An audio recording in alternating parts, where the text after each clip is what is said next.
Alô! É para acordar o pessoal na hora. É para acordar o pessoal. Falar sem pensar grande, sem a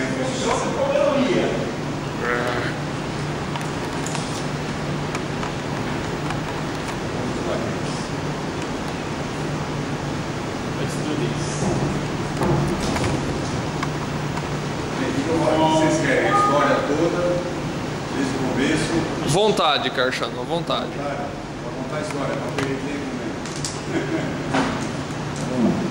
Bem, pessoal, acho que todos aqui me conhecem, meu nome é Carchano. Eu trabalho há algum tempo na área de computação, informática, principalmente na área de MSX. Eu me formei em técnico eletrônica na década de 80, de 70, entre 74 e 76. Essa é a minha formação técnica. Mas na época eu tive a sorte de ter acesso, ou por vontade ou por destino, a equipamentos, como mostrei para o pessoal aqui, que me permitiram tocar a profissão até hoje, trabalhar na área até hoje, sempre desenvolvendo equipamentos, sempre trabalhando na área de projetos. Eu tive a sorte de na minha carreira, sempre trabalhar com projetos eletrônicos e sempre corri atrás muito de informação e de desenvolvimento nessa área. Como eu mostrei para alguns aqui, a minha iniciação na área de eletrônica de alta qualidade, que eu posso chamar, foi através de uma simples calculadora. Quando eu estava no primeiro ano colegial, a minha irmã me presenteou com uma calculadora, uma Texas SR50, que era sofisticada. E eu, através dela, acabei conhecendo a TI 59. E trabalhando, juntei todo o meu salário, 13º, férias, tudo que tinha, e comprei uma calculadora na época. Consegui achar em São Paulo, em 1975, achar um lugar que foi a Fotótica que tinha uma calculadora dessas para vender. E era extremamente cara. Vocês pegarem uma calculadora sofisticada, mesmo hoje em dia ainda é cara. E na época era absurdamente caro. Mas era o que tinha, e eu gostei de usar a calculadora e partir para uma calculadora mais sofisticada. Essa TI-59, ela é programável. Ela tem praticamente 1K de memória, são 1000 bytes de memória, e você faz programação nela, você grava em cartão magnético, existem módulos de memória com o programa já feito, ou seja, era um equipamento sofisticado até mesmo para hoje.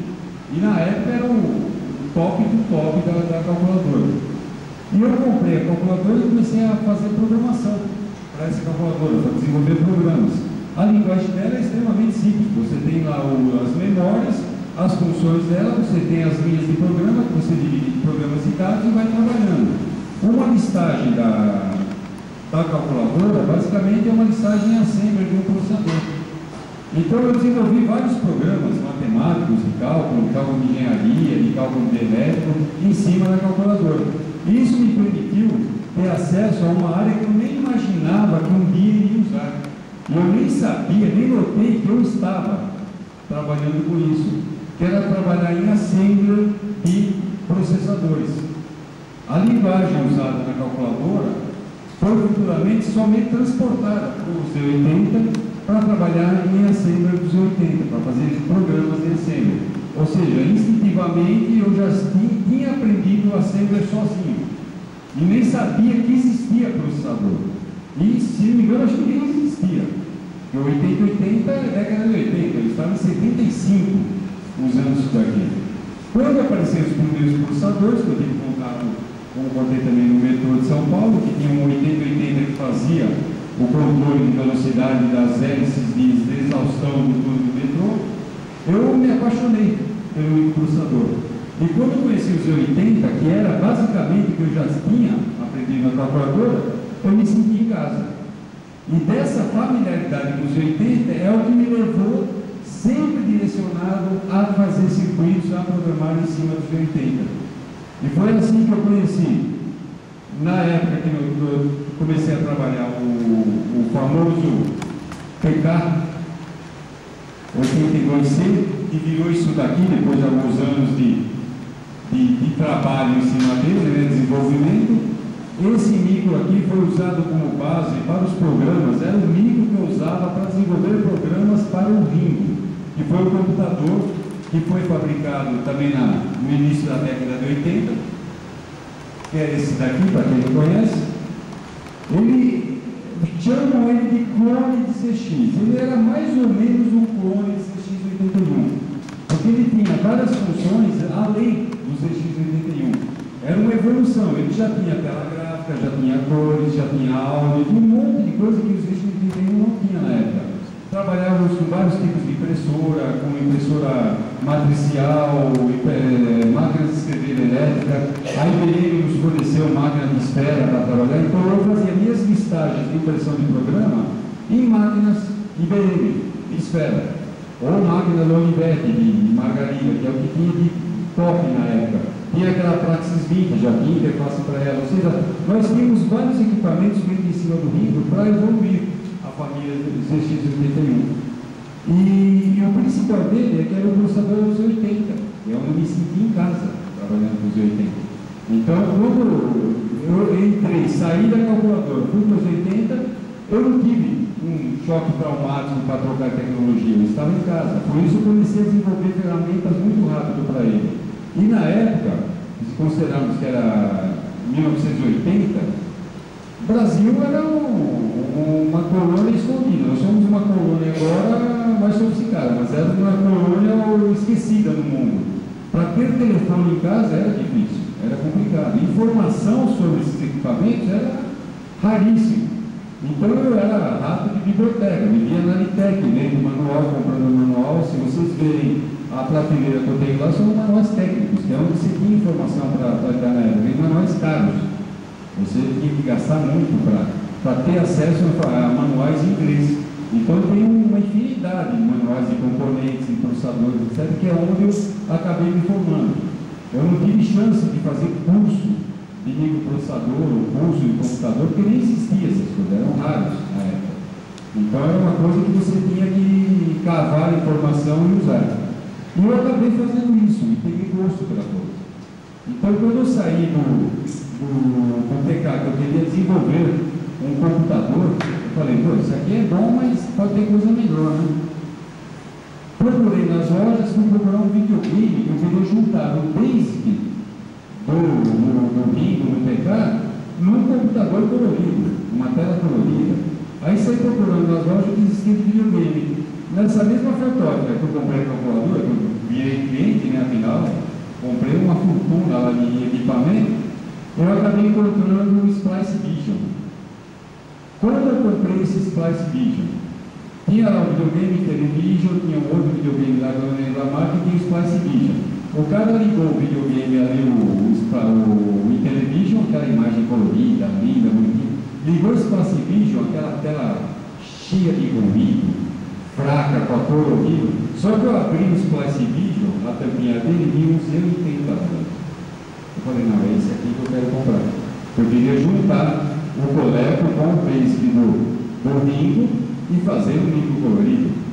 Logo depois apareceu o PK90, que era basicamente o que eu queria fazer aqui, eles fizeram lá fora. Só que a Inglaterra tem um pouquinho mais de velocidade e acesso à tecnologia do que nós na década de 80.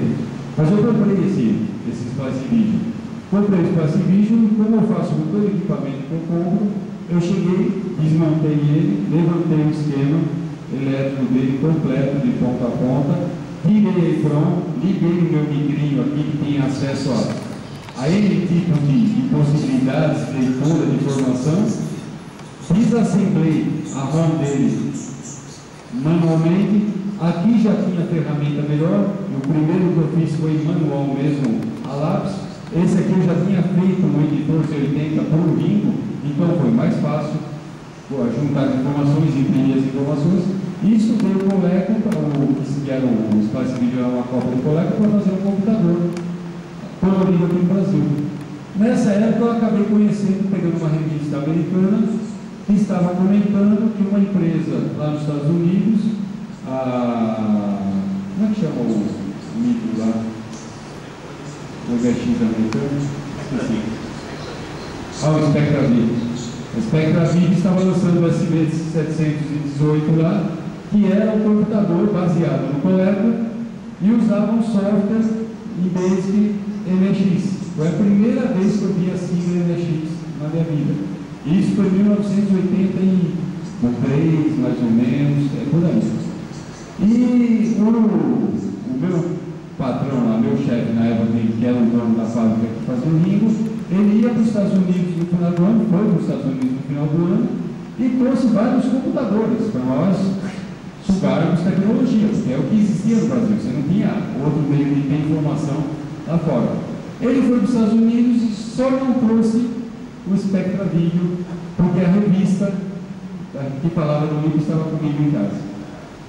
Então isso aí, em 1983, já poderíamos estar trabalhando em cima de MSX aqui no Brasil, que é o que estava acontecendo coincidentemente lá fora. Estavam fazendo a mesma coisa lá no Japão e uma ideia absurda poderíamos ter aqui no Brasil. Por um acaso o destino acabou não acontecendo. É culpa minha.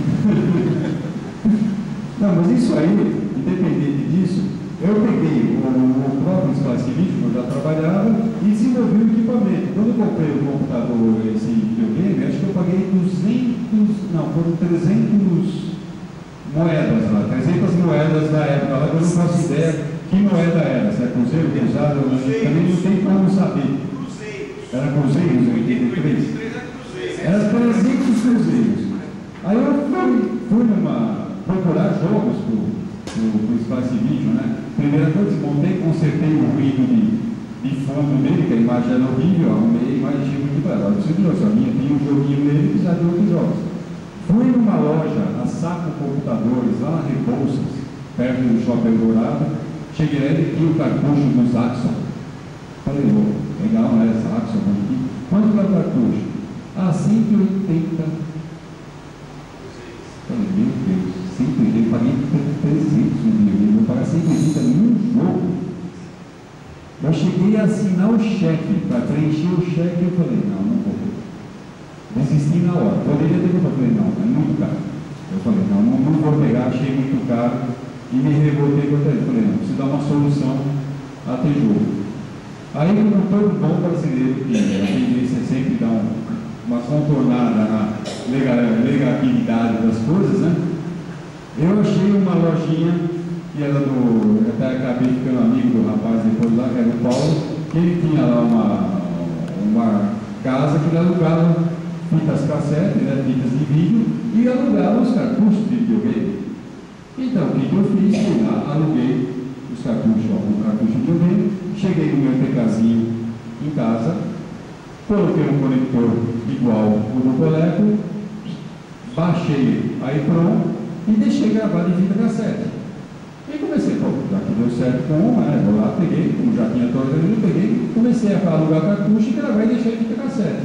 Aí apareceu, eu preciso ver como é que eu faço para jogar. Como eu já tinha estudado o Coleco, falei, vou fazer um cartucho que tenha memória RAM e eu transfiro o jogo da fita cassete para a memória RAM e jogo. Aí peguei, como já conhecia o circuito, tinha levantado o circuito, conhecia todo o assembly dele, conhecia o funcionamento do micro inteirinho, conhecia o videogame de ponta a ponta. Eu peguei o jogo, fui no TKzinho, fiz um programinha assembly, desenvolvi o circuito e acabou gerando esse rapaz aqui.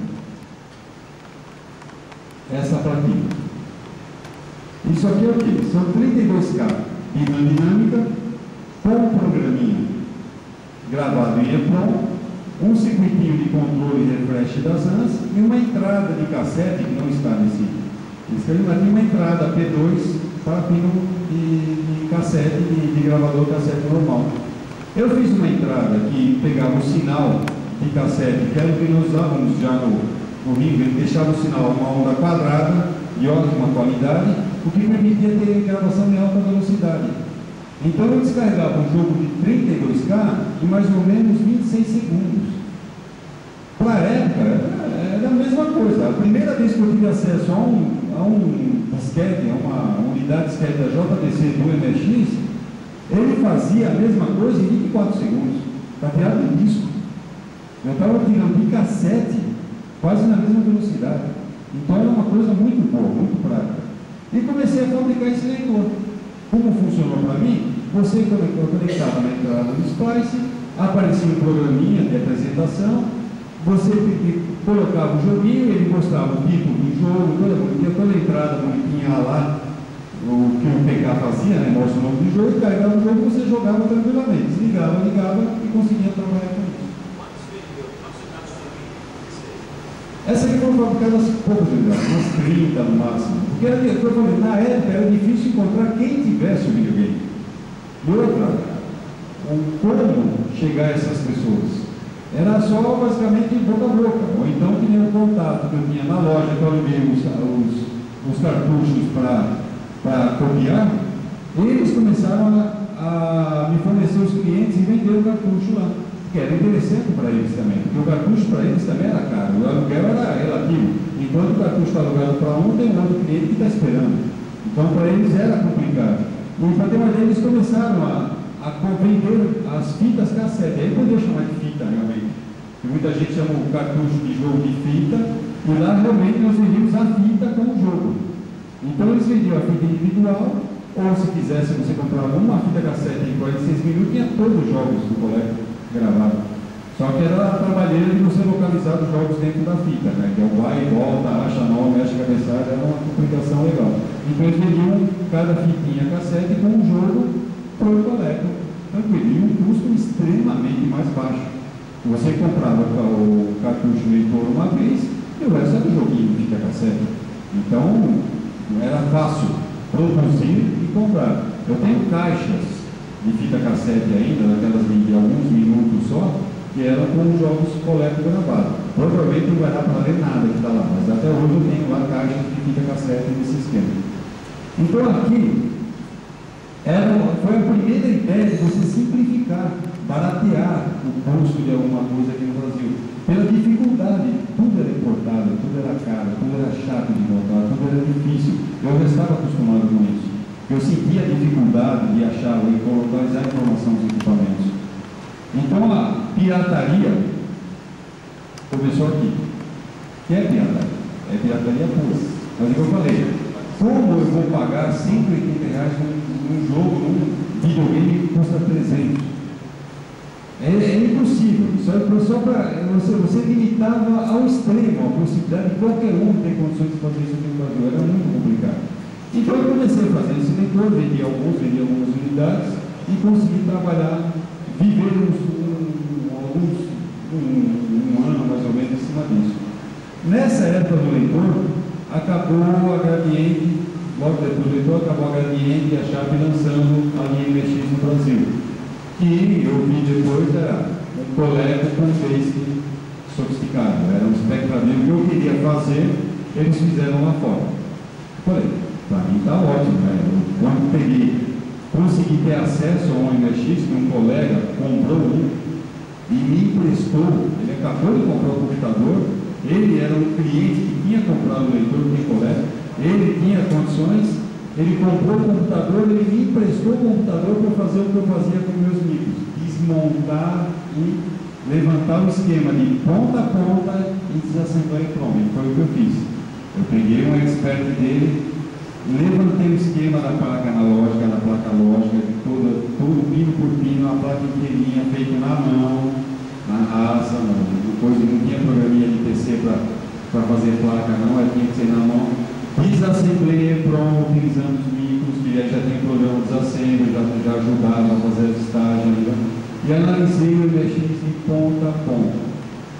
Para ter uma ideia, antes de eu ter meu primeiro MX, eu montei um curso na Gradiente para ensinar a equipe de projeto da Gradiente como funcionava o micro que eles estavam fabricando. Porque ninguém que estava fabricando aqui da equipe brasileira tinha contato com o original.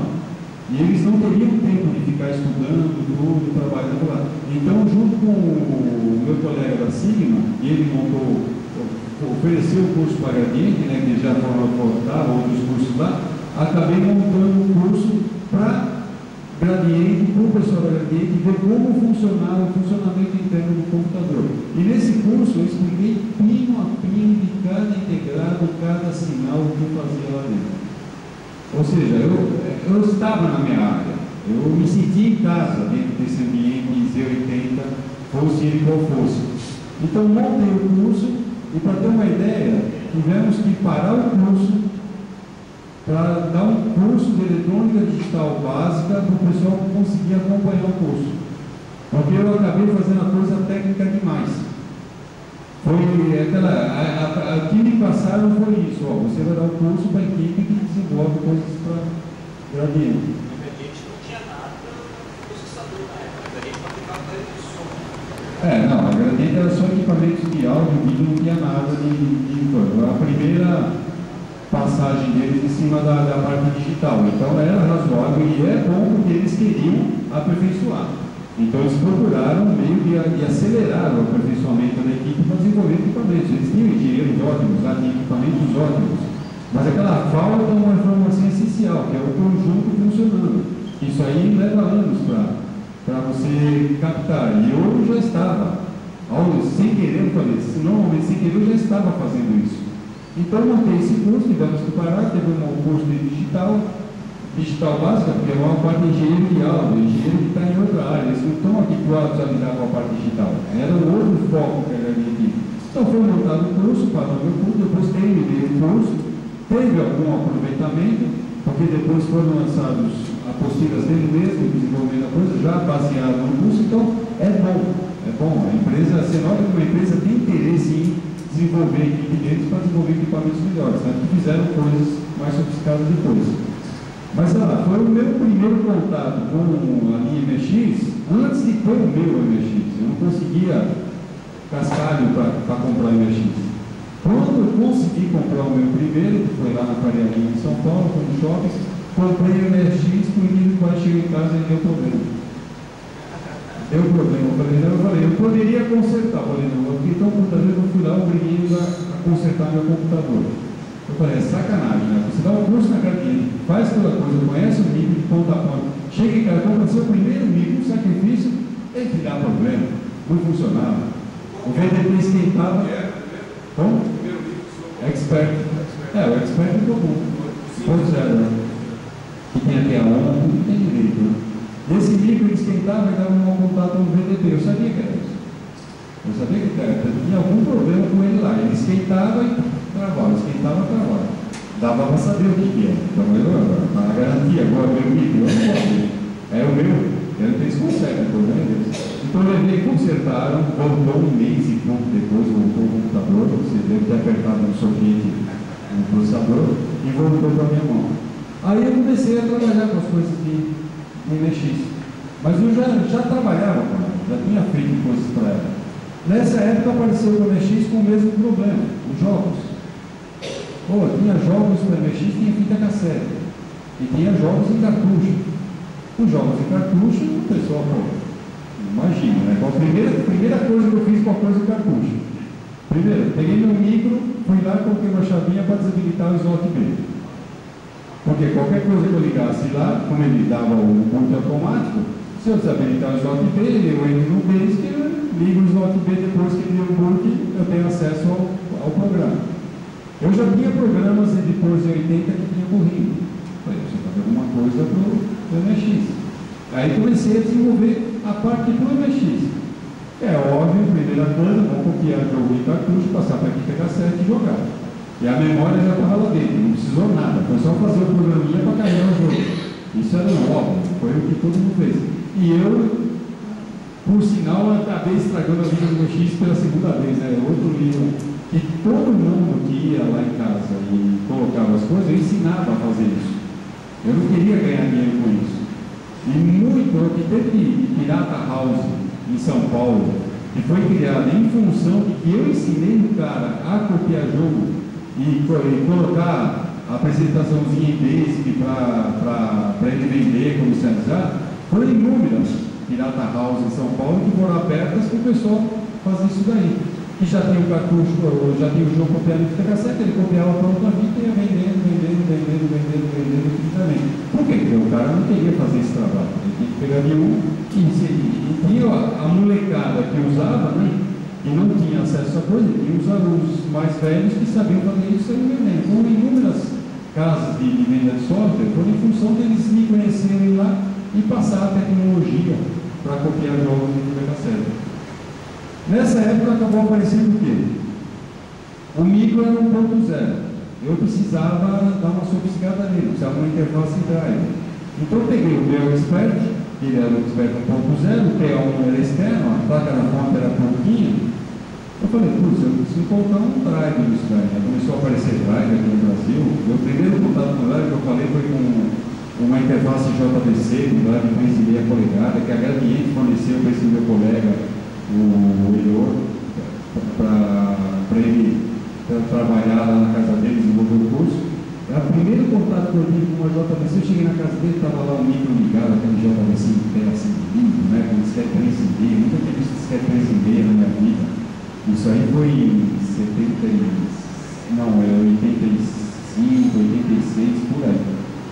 Eu falei, nossa, achei lindo. Aí eu entro lá no programinha, né, começo a dar poucos na memória, coloco o slot para acessar o coisa, listar a memória, tudo no basicão, trabalhando. Daqui a pouco eu vou lá, vejo os endereços lá, vejo tem endereço aqui é FFP, esse aqui é FFP, fui lá e comecei a escrever os endereços. Mas não deu outro. Daqui a pouco eu vejo que acendeu a luzinha do disquete aqui e começou. O que será que está acontecendo, né? Ele estava formatando isso. O cara vinha com disco. Ele só vinha com disco. Ele era apaixonado por Fórmula 1. Ele, no micrinho, ele tinha feito um histórico de todas as corridas de Fórmula 1, com todos os pilotos, com todas as equipes, com todos os. Ele era apaixonado por isso. Eu formatei um disco do cara que tinha isso. Nossa Senhora. O cara adorou, né? Isso na casa dele, lá perto da Genópolis, em São Paulo, eu falei, puta, foi o meu primeiro contato com a interface drive com esse desastre. Por quê? Porque ela vai forçar onde não deve, sem saber o que está fazendo. Na casa dele, no micro dele, eu falei, não tinha controlização. Foi terrível, né? O cara me adorou. Eu paguei o disquete dele, eu falei, não tem como, né? Quando eu for matar, não mexi, eu vou matar, ele falou que eu falei, legal pra caramba. E eu queria sofisticar os experts. Então, nessa época, eu comecei a fazer esse kitzinho, que já é da. Isso aqui não tem data aqui. A gente coloca data na minha placa, isso aqui não tem. Mas é nessa época, 85, 86, por aí, que eu comecei, acho que 86, 1986. Comecei a fabricar esse kitzinho, que é basicamente o quê? É um expansor de slot e tem a interface drive já embutida nele.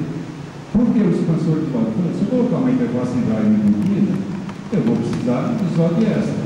Aí peguei lá a informação maravilhosa que existia na época, que era um desenho, se vocês pegarem no manual da ASCII, até hoje você vai ver lá, você tem um segundinho que indica lá endereço FFFF, um triângulozinho para lá e um triângulozinho inversor para cá. Só isso. Esse é o expansor de slot, aqui o decodificador de slot do lado. Eu falei, legal, agora o que é isso aí? Pô? Triângulozinho para lá e o buffer, eu, como sempre desenvolvo as coisas, eu vou lá no software e vejo o que o software precisa para gerar o hardware. Quando eu vi lá, para identificar os slot, eles gravavam um valor, e o valor invertido, beleza, triângulozinho invertido, não, buffer invertido, e lá lembro que eu gravei um registrador do outro lado. Matei na hora. Fui lá, fiz um circuitinho bobinho, baseado no próprio circuito slot MSX, que já tinha levantado o esquema, já conhecia. A dificuldade maior no MSX é explicar como funciona o slot do MSX.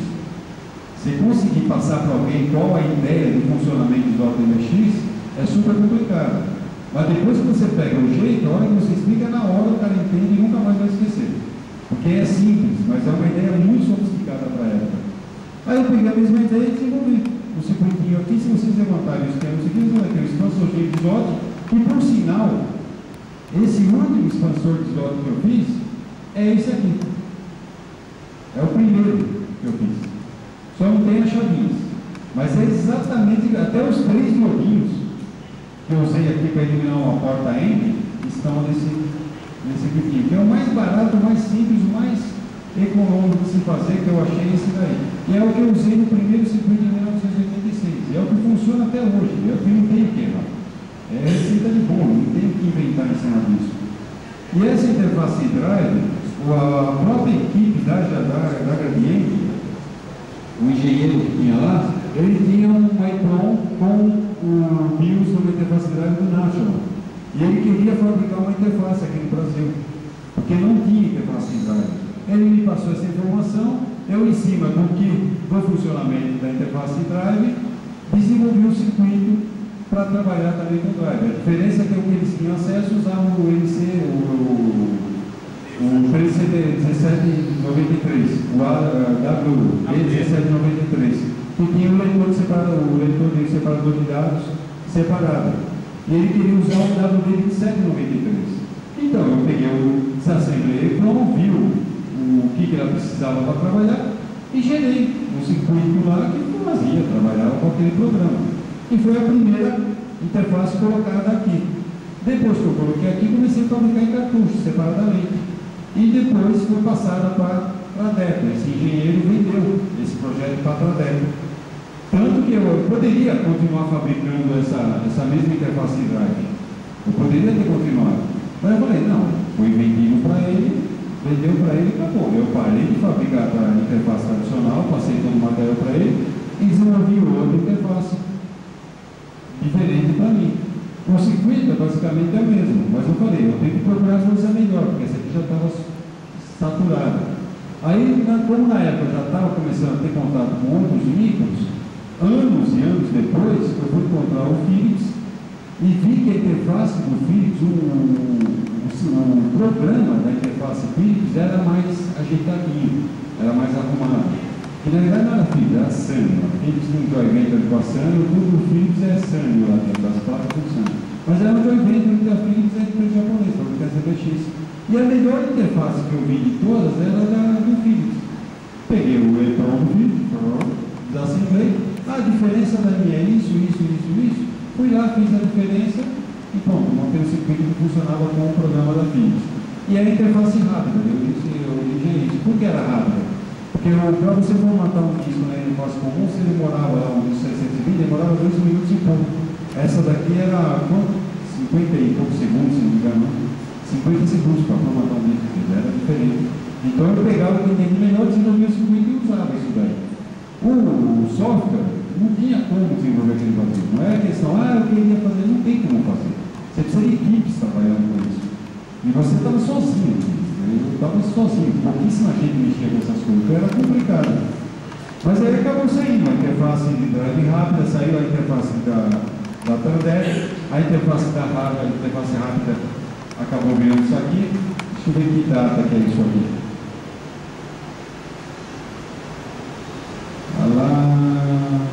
Outra vez, 2000.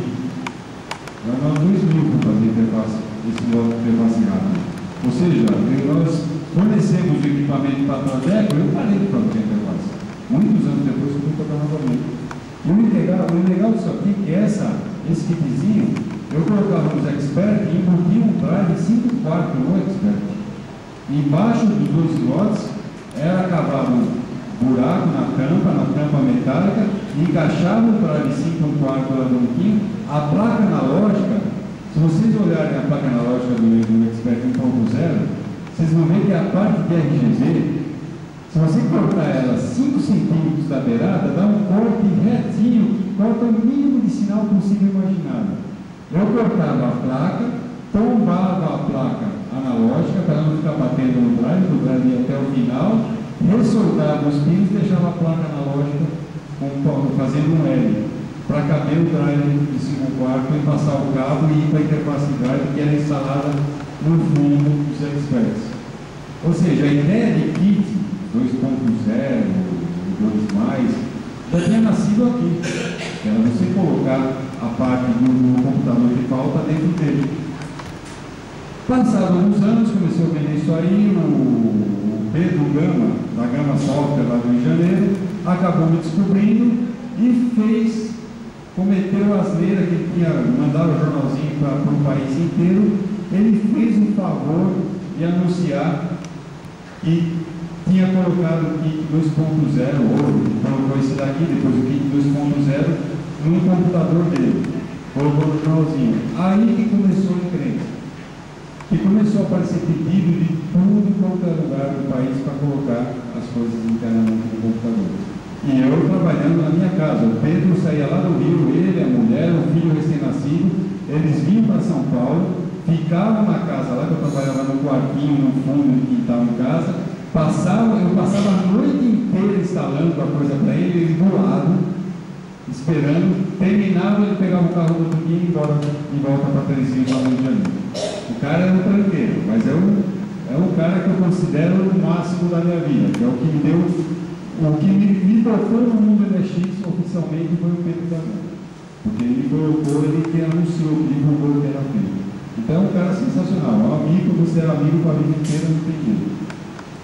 E essa época, que antes de chegar no kit 2.0 mesmo mais, eu fabricava esses micros, colocava o drive, o pessoal que ia colocar equipamento lá, começou a divulgar também, né? Começou a todo mundo ficar sabendo que eu colocava esses equipamentos. E um dos colegas que apareceram lá, um dos clientes que apareceu, ele falou: tem um colega meu que trouxe o micro do Japão, é MX 2.0, que foi o Manuel, né, Genesi, que é pai do Marcelo Genesi, que é cantor hoje aí, famoso, se vocês ouvirem por aí, é o Manuel pai. É um colega meu também dessa época de MX, que ele foi lá para levar as coisas. Ele me apresentou o Miguel Morica, que ele trouxe um MX 2.0 no Japão. Aí ele convenceu o Miguel a ir até a minha casa para eu dar uma olhada no MX 2.0. E era se não me engano, um Sony, um Sony, um deles. Eu acho que era um Sony. Aí ele chega lá com um micro, né? Claro, doido para abrir um computador, né? Ver o que tem lá dentro. A cara do micro, para ligar, ligou, beleza, você entendeu o que tem dentro. O cara do micro lá, aquela placona marrom, veio pra caramba, placona marrom, um chipão com todo o MX colocado nele, uma memória pronta de um código que eu nunca tinha ouvido falar, um processador de vídeo lá, o V99 V38, as RAMs de vídeo e o relógio. Fui lá, pego o micro, faço um programinha em Basic, chupei a ROM, subrom, tudo que tinha dentro, né? Gravei no disquete. Depois eu vejo o que tem isso daí. Mas o que eu olhei na hora lá, vi que diferença foi isso. Pô, o que tá no integradão. Não tem nada, não sei o que tem lá dentro. Não vou saber só o dia que eu encontrei a informação. Eu não tenho o S385 lá, que é o código que tinha lá. Um dia eu vou ver o que tem lá dentro. Porque não tinha informação. Anotei o código do PDP da Yamaha, que eu também não tinha ouvido falar. A RAM de vídeo, o RP5601, morreu nisso. Que é o que eu tinha acesso, só tinha um chipinho lá, foi legal, fechou o micro, foi embora, acabou. Aí vai eu lá, desassemblar e pronto, tudo diferente, procurar informação, sem internet, sem nada, uma coisa, achar dados do S3857, lá, não sei como é que chama lá, código desse, aqui no Brasil. Aonde eu vou achar isso aí?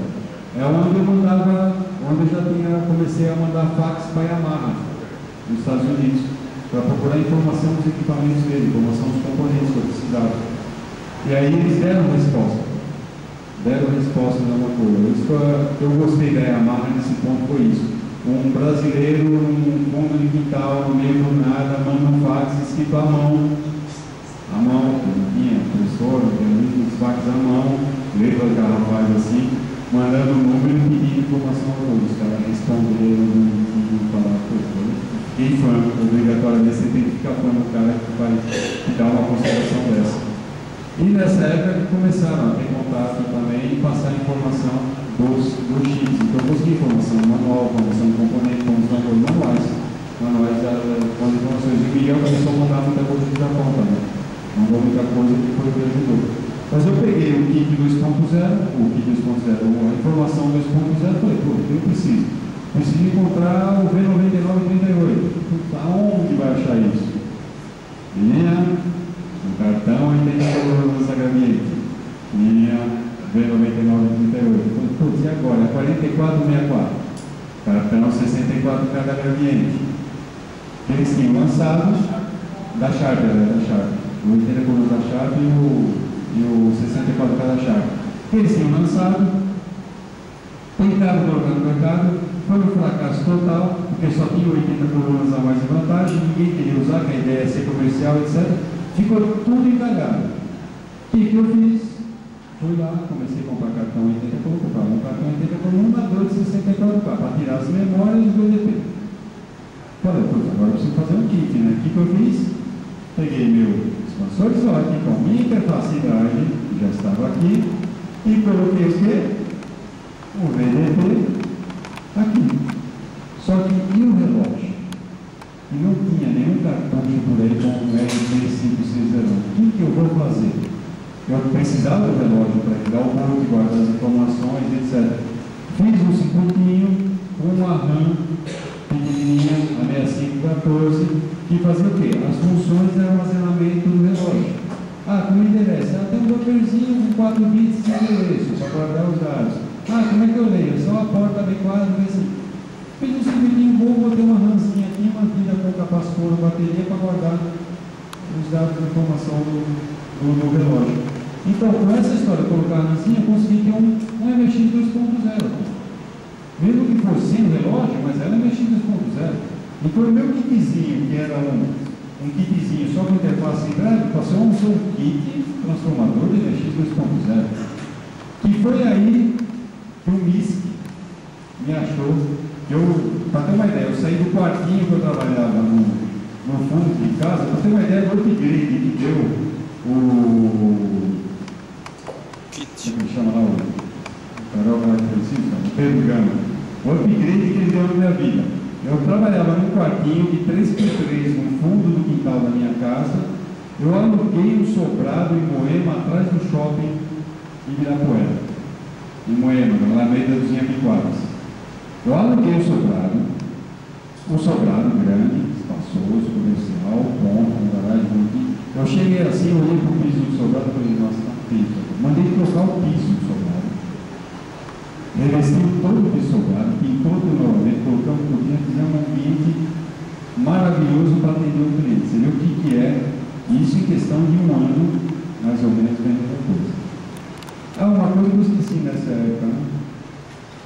Já tinha a Mega RAM, que é 87, que foi o upgrade do leitor, que é os jogos Mega ROM que apareceram para a linha MSX, mesmo que fosse 1.0, eram de 128K e o mesmo problema, o cartucho custava $100 lá no Japão. Falei, é impossível você vender isso aqui, você não vai ter, era mais caro que o computador aqui no Brasil. Você não tinha como vender cartucho Mega ROM aqui no Brasil. Eu falei, o que eu fiz? A mesma sequência. Fui lá, o esse Manuel, que é meu colega, um dia pegou, emprestou um CX5M para um rapaz que tinha um mês em Mega ROM, para ele ficar uns dias com o CX5M, com módulo e tudo, para o cara emprestar o cartucho para que eu visse como funcionava. Eles viram lá e me trouxeram em casa. Mas só aquela história, o cartucho veio fechadinho, bonitinho, nem pensar em abrir o cartucho original do cara, né? Mas aquela história. MSX, Expert, slot B, chavinha, desabilita o slot, entra, Mega Assembly do outro slot, entra, chave slot, analisa o software. L no endereço 4000, vem endereço de execução, pronto. A hora que eu vi lá, escreveu o endereço 6000, 6800, 7000, eu falei, matei o cartucho. A hora que eu vi escrevendo 4 blocos e vi que chaveou 8K em cada um, eu falei, pô, matei. Na hora, eu falei, já sei como funciona isso aqui. Falei, já sei, tem 122K chaveado em blocos 8K na página de 32K. Matou. Aonde chavear no endereço 4000, 6000, 8000 e a 000. Fui lá, fiz um circuito e fazia isso. Pegava lá, gravava uma LS670, 4 registros lá, que era o Kikin, qualquer outra coisa aí, 4 registros no que interessa. Só que era uma placa, o circuito que você escrevia não saía.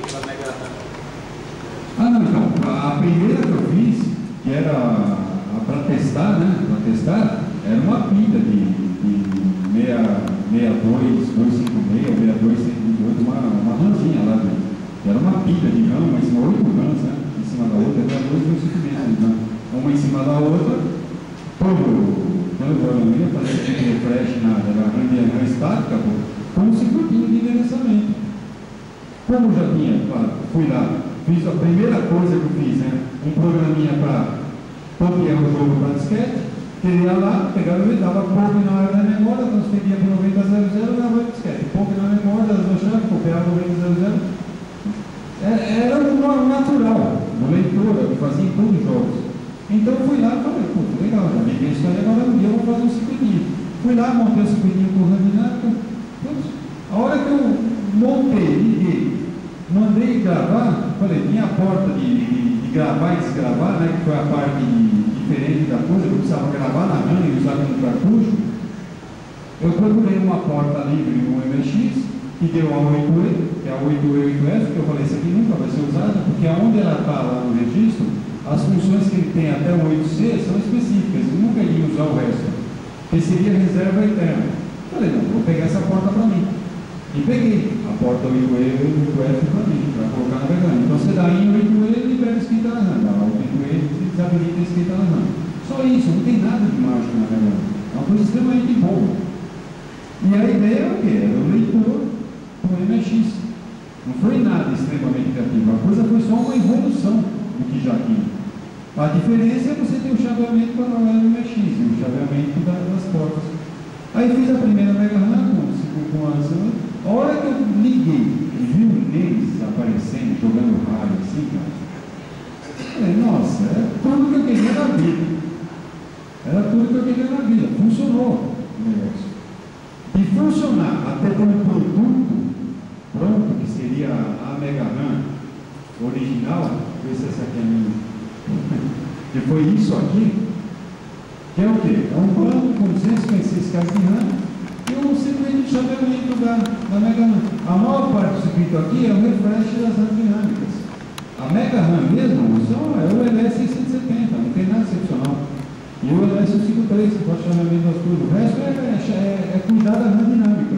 Por que RAM dinâmica? Porque é o que existia na época. O estático era rara e cara, extremamente cara.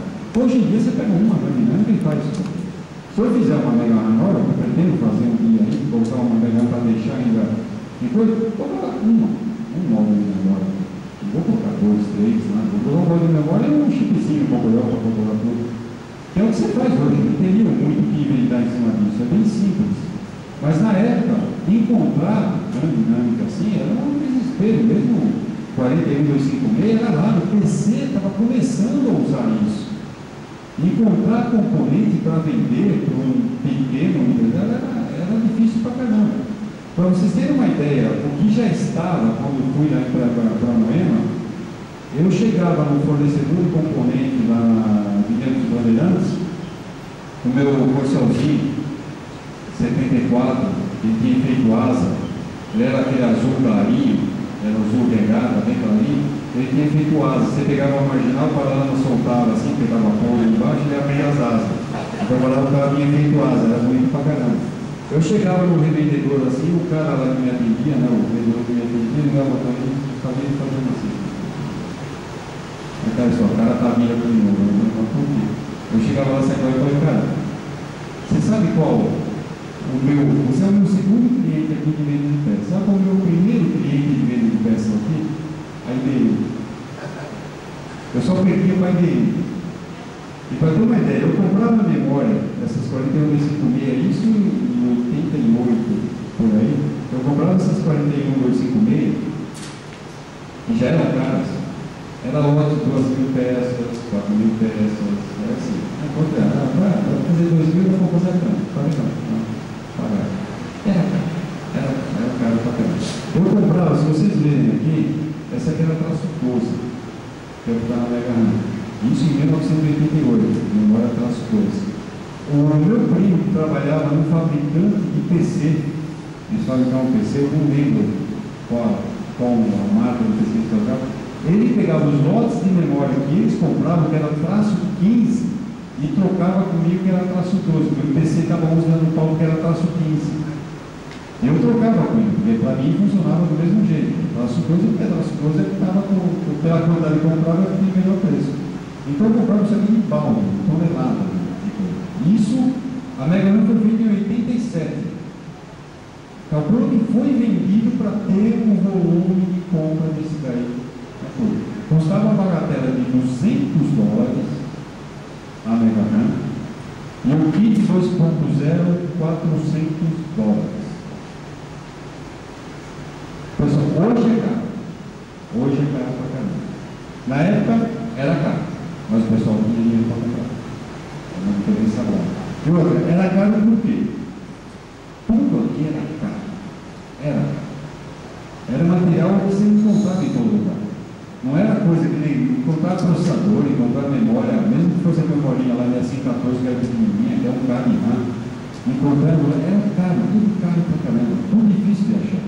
Mandar fazer placa, encontrar fabricante de placa, era tudo complicado. Então era um produto caro, por natureza. Eu tinha um lucro bom, claro que tinha, porque senão eu não conseguiria manter a coisa, eu não conseguiria evoluir. Porque é o que acontece no Brasil. Não, um empresário explorador. Não, empresário é sério. Empresário sério tem que ter lucro, senão ele não é sério. Se ele não tem lucro, ele não desenvolve, ele não cresce, ele não melhora, ele não é sério. E eu, instintivamente, na época, eu queria desenvolver mais. Então, eu precisava de capital, senão não conseguiria. Eu tinha consciência disso. Se eu não tiver retorno, não vou ter conseguido. Então, era cobrado caro. O cara era obrigado a ter o drive para usar a Mega Man. Também que era o drive. Exatamente. O drive era caro pra caramba. E a Mega Man quebrava o galhão já imposto pra caramba. E por ter uma ideia, essa Mega Man, que foi das primeiras, essa aqui tem entrada cassete. Que foi a mesma entrada do leitor, que foi usada no leitor, foi usada nessa Mega Man, que era das primeiras. Que a ideia era o quê? Era ler o jogo em fita cassete, mesmo que fosse Mega-ROM, e transferir para o MSX. O disquete era uma coisa que poucas pessoas tinham. Estava começando, 5.4, para 3.5, vai aparecer muito depois. Então a ideia das primeiras Mega Man era essa, simplificar, baratear a vida do usuário. E funcionava bem pra caramba. Só que a entrada de cassete praticamente nunca foi usada. Tinha um softwarezinho que você carregava lá, rodava e depois carregava o jogo Mega-ROM mais rápido aqui, porque era um jogo grande, tinha de 256K. E era vendida com essa resina para evitar que fosse copiada. Até o dia que se não me engano, Alberto, que era o dono da Paulisoft, mandou alguém na minha casa, foi lá comprar uma dessas Mega-ROMs, levaram embora e fizeram uma cópia. Que é, deixa eu ver se acho aqui, perdi a cópia, mas é essa aqui, que é uma cópia da Mega Man fabricada pela Cheyenne, o seu Wilson copiou a Mega Man, que eu tinha toda a resina para não ser copiada, e eles foram lá, tiraram a resina e copiaram, e com um discurso que eu achei interessante, até comentei com eles aqui. Ele, a única vez que eu encontrei com ele falou, não, que você vendia muito caro, $200, ninguém conseguia comprar. Eles copiaram a Mega Man e começaram a vender a $195. Não $200. Bem mais barato, né? Bem mais barato. Realmente fica muito mais em conta vender. E faziam assim, para ver que ela está completamente desprotegida, até no sinal com quem copia não sabe o que está fazendo, para ver que falta um integrado aqui. Esse integrado aqui é o que faz refresh da parte alta das memórias, é o contador de refresh. Ele, como sem ele, o jogo de 128K funciona, que só está usando metade da Mega Man, sem ele funciona, porque está usando o tempo todo, ele refresca automaticamente. Eles tiraram o integrado, porque acharam que não tinha utilidade. Então, em alguns jogos, 256K, se você não utilizar constantemente a página, ele vai perder a informação. Então, essa aqui ficou limitada. E aí apareceu um outro lá no meu escritório, mas já estava lá que o cara copiou isso aqui e tirou esse pedaço da placa. Então foi a burrice da burrice levada ao quadrado, né? Porque é o pessoal que não sabe o que está fazendo. Aí só, quem copia não sabe como funciona. Então comete muitas asneiras. E eles colocaram assim, venderam desprotegida a Mega Man. O que aconteceu? Mega Man desprotegida. Chegou em 1990 eu já estava. 90. Eu fiz a versão dessa azulzinha. Isso aqui foram feitas no mês 5 de 1990. Dessa versão azul desse jeito e dessa versão da antiga. O modelo antigo e o modelo com GAL na coisa. Aquela com duas memorias, essa daqui com a 41D56. Para ter uma ideia, o que era isso aqui em 1990, eu fabriquei 400 placas dessa e 400 placas da outra, em mês 5 de 1990. Então eu pedi 800 placas de Mega RAM. Se você considerar que dessas aqui, eu não tenho nenhum, tem uma ou duas lá, as 10 aí que estão com defeito, que eu deixei encostado, eu falei, não vou perder meu tempo na vida consertando isso aqui, tá encostado e vai morrer encostada lá. Eu tenho umas dessas aqui, ou seja, foram vendidas pelo menos umas 300 e não sei quanto. E essa daqui eu tenho umas 20, 30 lá, por mais 300 e não sei quanto. Na média, a $200, é uma grana absurda. É uma grana absurda. Mas isso daí, nessa época, em 90, eu já tinha escritório na Paulista, 5 funcionários montando coisa lá, mais 5, 6 ou 7, dependendo da época, montando placas lá na outra coisa, já estava uma coisa grande, que era automático. É todo dia, vendia 2, 3, 4, já estava no sistema automático da coisa, vendendo sozinho, você não precisava. Eu fazia anúncio em capa de revista, colorida, quarta capa colorida, ficava disputando anúncio com uma empresa grande para ocupar a quarta capa, a terceira capa, era tudo assim. Então é uma coisa que cresceu pra caramba. E foi o quê? Era a época que estava o LX decaindo. E foi o auge, foi 90. 90 foi o pico da coisa. Nossa, foi dinheiro a rodo que eu nem sabia o que fazer. Eu ia no caixa do banco lá, pedia um saldo para retirar um dinheirinho para almoçar. O cara pegava o saldo aí e falava, a hora de seu saldo mudou? Eu falei, alguém em algum lugar do país comprou alguma coisa depois que ela me conta. Era assim, não tinha ideia do que girava dinheiro. Era a coisa que estava no automático. Por quê? Porque era um produto que vendia, mesmo com todo mundo copiando, todo mundo fazendo. Se vocês notarem, a minha primeira Mega RAM caseira, vagabundinha, foi feita com sacrifício, com pouco dinheiro, o conector é dourado, é banhado a ouro. E nessa época era banhado a ouro mesmo, porque o pessoal da tecnologia era aplicada, era imersão, ouro e suspensão, eletrólise, gruda ouro aqui. E até hoje assim, é ouro químico é zero. A última que fabriquei, conector banhado a ouro. Se você pegar da Cheyenne, a minha, originalzinha, piratinha, conector banhado a ouro. Cheyenne. Estânio. Estânio, se você vê que está preto aqui, por quê? Porque a hora que você coloca no conector de MX que é banhado a ouro, o estânio que está aqui deposita lá. Fica depositado lá. Colocou MX, isso aqui é a desgraça da humanidade. Você coloca lá, cada vez que você tira, coloca a cruz, ele vai deixando estranho, vai ficando preto, vai dando mau contato, chega uma hora que para de funcionar tudo. Por quê? Porque a placa vagabunda, péssima qualidade, vendia pelo mesmo valor que eu vendia. Então chegou na década de 90, eu estava com a Mega RAM, estava vendendo tudo, aí apareceu um cara no escritório, não, eu tenho essa Mega RAM minha aqui, que eu estou sua. Você criou uma Mega RAM diferente, ela usa outra porta para endereçar, é diferente a vermelha da minha? Não, é tudo igual, então agora, como é sua? Era a corda da Cheyenne, que era a corda não sei o que lá, então começou a aparecer. Eu cheguei lá, tinha 1, 2, 3, 4, 5, 6, espera um pouquinho. Está todo mundo vendendo Mega RAM agora? Virou a festa, né? Eu falei, tá bom, está acabando, já vendi tudo que eu Mega RAM que eu tinha para vender, tá legal, então vamos acabar com o mercado de Mega RAM. Eu resolvi, um dia falar, vamos matar a Mega RAM. Então um dia eu fiquei, um dia que esse cara de Santos foi lá no meu escritório e mostrou a Mega RAM dele. Eu falei, não, agora acabou. Agora eu vou matar a Mega RAM. O que eu fiz? Mega RAM custava $200. Os caras venderam a 190. Mega RAM a 150. Passei a vender 150. Os caras baixaram para 140. Passei a vender a 100. Os caras baixaram para 90. Passei a vender a $40 a Mega RAM. Eu pagava $20 para cada um comprar essa Mega RAM. O cara comprava a Mega RAM para mim, eu pagava $20 para ele, porque ela custava 60, eu estava vendendo por 40. Comprei nessa taxa de 40. Eu te paguei 20 dólares para você ficar com uma Mega RAM. Devolve aí, devolve aí.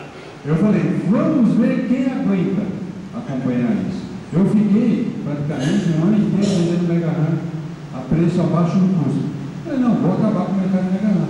Eu falei, eu não vou deixar que ganhe dinheiro em cima do meu trabalho. Não vou deixar. Eu não vou deixar. Foi revolta mesmo. Eu falei, não, foi lá. Cara, não deu 5, 6 meses. Sumiu. Não subia mais falar de Mega RAM na praça. Ninguém conseguia vender Mega RAM. Ninguém conseguia vender Mega RAM. Pelo, o cara vai pagar? Eu tinha dinheiro saindo pelo ladrão. Tinha dinheiro para eu podia passar 2, 3 anos da minha vida vendendo Mega RAM e pagando 20 dólares para cada um. Tinha componente a roda, comprava tudo em quantidade.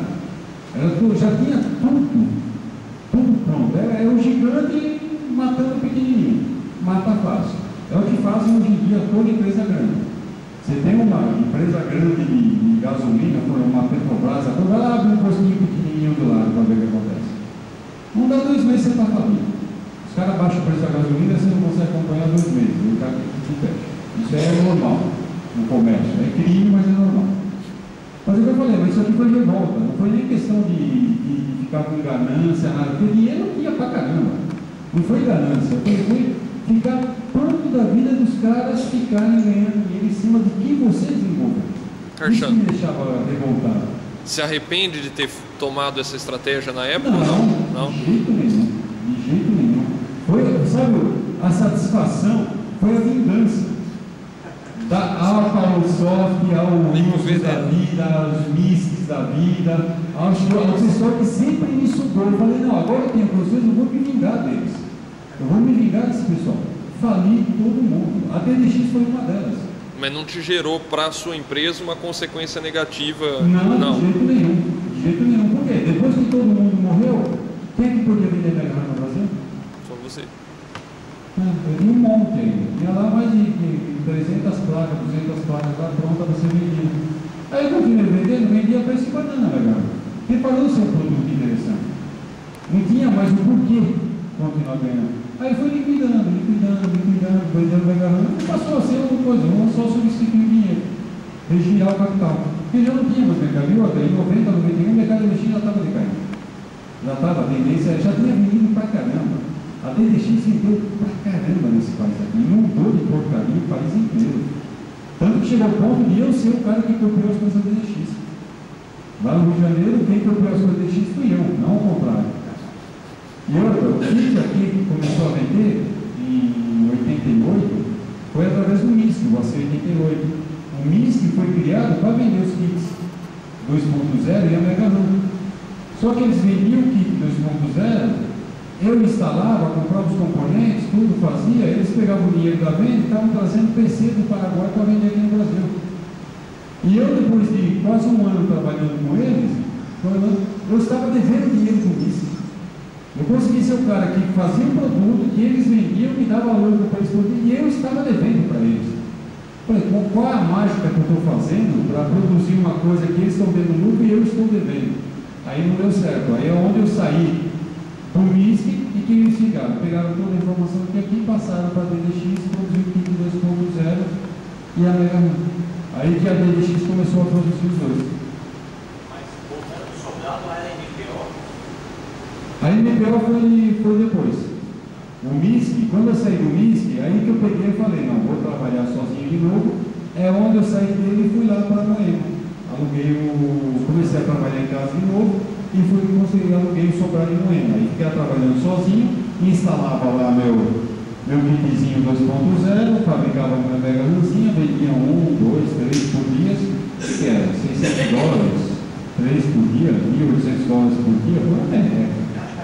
Um salarinho assim de nada. Então, é onde a coisa se desenvolvia, porque era caro, mas rendia, sei lá. Daí que apareceu a proposta da MPO para vender em quantidade o kit 2.0. Esse foi o erro da minha vida. Então, peraí. Vamos fazer o seguinte, se você não se importar, vamos dar uma pausa para a gente tomar um café e a gente continua a partir desse assunto. Pode ser? Beleza? Valeu. Vamos lá, gente. MPO. A MPO. Então, eu estava trabalhando tranquilamente lá em Moema, faturando meus $1.800 no mínimo por dia. ou seja, uma vida bem complicada, né? Bem trabalhosa. Aí aparece esse pessoal da MTO, que eles vendiam, fabricavam cursos em vídeo, né? Para a linha MX, para várias coisas, de música, etc. E eles deram a ideia de vender em quantidade esse meu kit 2.0. Eu já saí de uma experiência traumática no MISC, né, que já estava vacinado, eu falei, não, tudo bem, podemos fazer, mas como é que vai ser feito, etc. Falei, não, nós vamos fazer uma empresa aí, você vai entrar com 50% e eles dois com 50% e vamos produzir, vender no MAP, na Mesbla, que já tinha colocação lá no MAP e na Mesbla, das fitas de curso dele. Então eu falei, não, beleza, né? Como a ganância é a mãe de todas as besteiras do mundo, eu poderia ter ficado no meu cantinho, ganhando minha graninha, sossegado, tranquilinho, e ele, não, vamos abraçar o mundo, né? Então eu saí lá do meu escritorinho, fechei a sociedade que eu tinha com os rapazes lá que vendiam o jogo, sabe, ele era amiga, saí da MX Projetos. A MX Projetos é dessa época, o nome da empresa era MX Projetos. Nós tínhamos lá o capital social, também saí da empresa, entrou o colega Jaú, que é o Ricardo Ornelas, entrou no meu lugar depois, mas eu saí da MX Projetos e fui para trabalhar junto com o pessoal da MTO. O kit 2.0 era esse kit aqui, que aqui está uma versão bem de protótipo, né? Que esse aqui é o que eu usava para testar as coisas, mas era esse daqui. Era uma placa simples, foi determinado, vamos vender o quê? Vamos vender no MAP, na Bela, vamos considerar, vai custar tanto, vamos vender tantos kits, quanto vai ser vendido? $245, 235 moedas cada um, que equivalia a dólar, né? Eu vendi o kit a $400. Ia ser vendido para a loja a $235, só que em quantidade. Então, fazendo-se contas, daria para ter um lucro razoável. Legal, começamos a produzir, procurar componente. Nessa época, cadê processador de vídeo, cadê memória RAM, cadê isso, cadê aquilo, começa a procurar. No final da história, que passaram-se 6 meses só de experiência, para ter uma ideia, o lançamento do kit foi feito na capa da Folha de Informática, da Folha de São Paulo, capa colorida, com a foto do kit ocupando a capa inteira, na caixa do kit. Para ter uma ideia, era o nível da coisa. O lançamento do kit 2.0 na época. Foi vendido no MAP, na Bela, aí foi resolvido que nós íamos colocar no Rio de Janeiro. Beleza. Viemos eu, Marcos, não sei o que lá, viemos do Rio de Janeiro, ficamos numa Mesbla lá no centro do Rio, na semana de lançamento do kit, na loja demonstrando o kit para quem quisesse conhecer. Eu fiquei aqui no Rio de Janeiro, porque eu tenho alguns dias aí, uns 2, 3 dias, na loja lá mostrando o kit para quem quisesse conhecer. A divulgação teve uma ótima recepção, foi uma beleza, vendeu. Aí nessa loja já aconteceu a primeira besteira, que o kit era para expert. Aí começou a aparecer pessoas com Hotbit e perguntaram para o vendedor, dá para instalar no Hotbit? O que o vendedor fala? E isso já começou o problema. Chegam para mim, nós vamos ter que instalar no Hotbit. Eu falei, pelo amor de Deus, não faz isso, essa placa nem cabe lá no Hotbit. Falei, não tem outra saída de vídeo, o Hotbit é completamente diferente, não tem nada a ver, eu vou ter que refazer a saída de vídeo. No final da novela, a Mesbla, aqui no Rio de Janeiro, vendeu um monte de vídeo para o Hotbit, eu tive que refazer toda a saída de vídeo do Hotbit, e isso não entrou no custo da venda do produto, porque o preço vendido foi o mesmo, e tivemos que instalar em Hotbit uma placa gigante, colocada lá praticamente solta em cima do Hotbit, e trocar a placa de vídeo dele para poder trabalhar a funcionalidade dele sair dessa placa. Ou seja, foi uma trabalheira, mas foi feito, porque já que foi vendido, olha só, tem que ser feito, fizemos e acabou. Foi vendido no MAP em São Paulo, na Breno Rossi, na Bruno Bros, casa de MX, casa de informática, em todo lugar você encontrava kit 2.0 para vender. Detalhe, o kit era vendido sem o processador de vídeo, sem as VRAMs. Por quê? Porque quem instalava esse kit? nós instalávamos. Então esse kit, mesmo você comprando na loja, ele ia ter que voltar para ser instalado no nosso laboratório.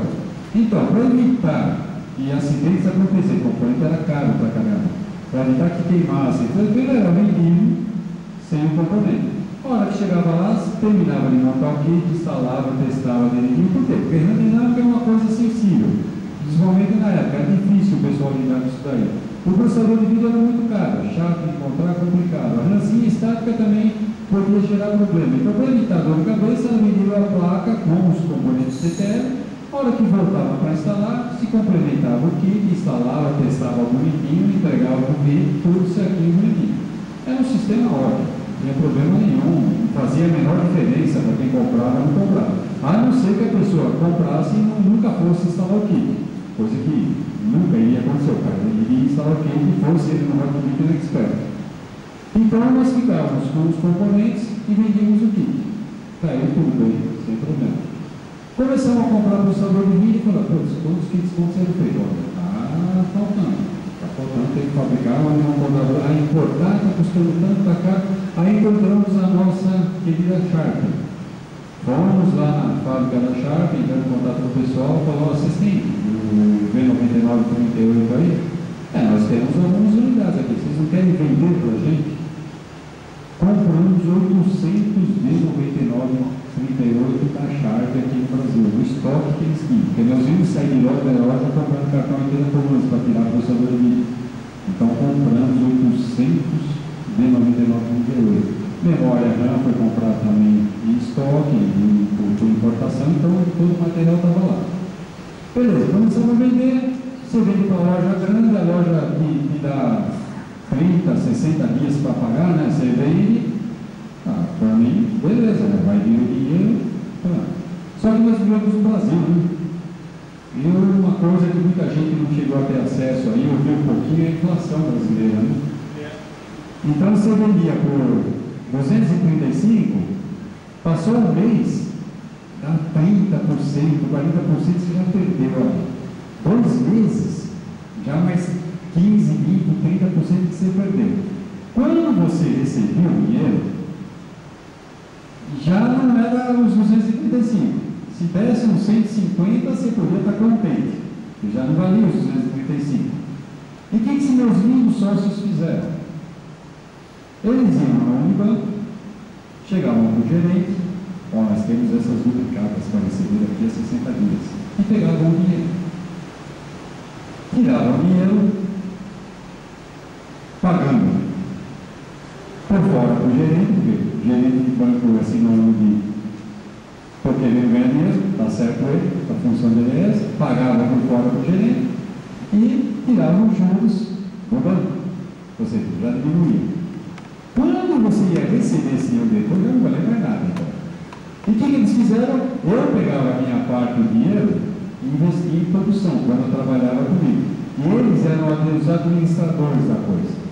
Primeiro pagamento que receberam, um comprou um Fiat, um RS, um Uno RS, que foi um modelo esportivo que saiu na época lá, um Fiat pequenininho. O outro comprou um modelo de luxo e comprou um Sport para a mulher dele de coisa lá.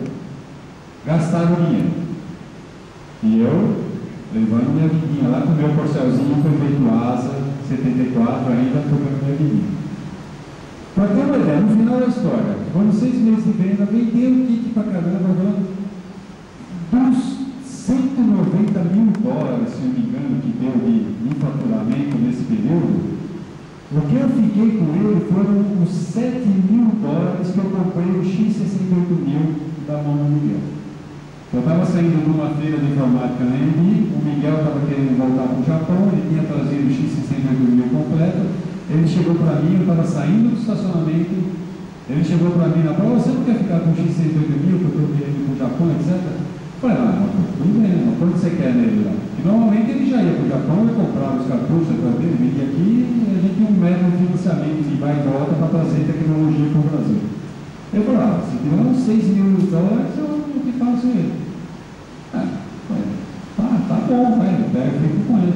Mas e os jogos? Ele tem uma caixa de sapato com disquetes de 5 quartos, 1.2, né? De jogos. Mais 1000 você leva os jogos. mil. 7 mil, eu falei, tá bom, fiz o cheque ali na janela do carro para ele, então vai embora. Olha só, 7 mil dólares. Então, vai embora. Se eu tivesse feito isso, eu não teria ficado com 1 centavo dos kits que foram vendidos na coisa. O Unibanco, que era o banco que eles faziam o negócio, ficou com tudo. Porque eles trocavam duplicado, a inflação comia, na hora de pagar, precisava pagar mais, pagar mais. Não se viu 1 centavo que foi vendido na coisa.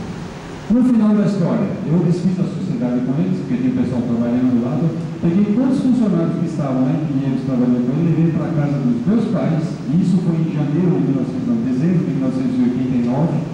Em janeiro de 90, estava todo mundo trabalhando na casa dos meus pais lá, do lado do quartinho onde eu comecei, eles trabalhando lá, montando os kits que eram vendidos e eram instalados, e eu saí em todas as lojas de São Paulo comprando de volta os kits que ainda estavam à venda. Por quê? Porque o kit estava sem VDP, sem a memória. Se esse kit fosse vendido, para recolocar isso aí ia ser um problema. Era mais barato eu sair comprando os kits de volta do que colocar as peças ainda. Por quê?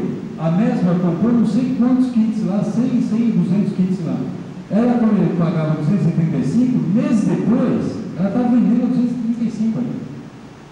Independente da inflação. Eles já tinham ganho o dinheiro deles. Então, eles venderam pelo que fosse, estava bom.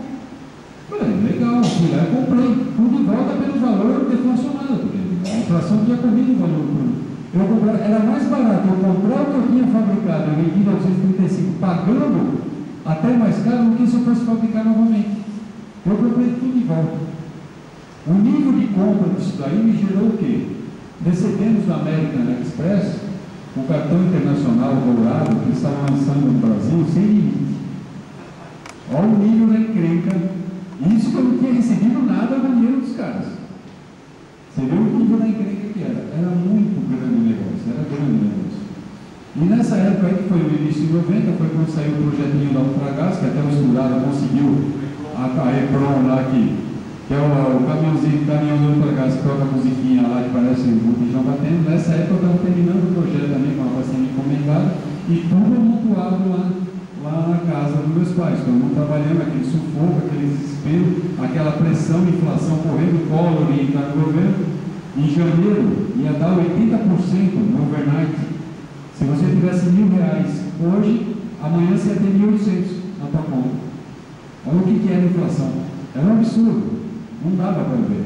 E nessa época o Collor ia entrar no governo. Houve aquela pressão em casa, todo mundo correndo, todo mundo fazendo. Deu uma crise de angústia. Depois eu comecei a falei, dá licença, mandei o pessoal da Ultragás embora, até o Felipe, mandei, chutei para fora de casa, eu falei, pessoal, vou falar tudo. Peguei, virei as costas, peguei um avião, passei 10 dias em Cuba, veja. Fiquei 10 dias em Cuba, em Caio Largo, passeando, vivendo, descansando. Fiquei lá, virei as costas. Chegava lá, estava no hotel, o pessoal falou, como é que está a coisa lá no Brasil? Tem gente se jogando de prédio. E estava mesmo. O Collor entrou, confiscou o dinheiro de todo mundo, deixou todo mundo com 50, não sei o que lá para viver. Tinha um empresário se jogando de prédio lá na Paulista, porque não tinha dinheiro. Eu estava lá em Cuba, não quero nem saber o que está acontecendo. Fiquei 10 dias lá, quando voltei para cá, todo mundo, não, porque não. Relaxa.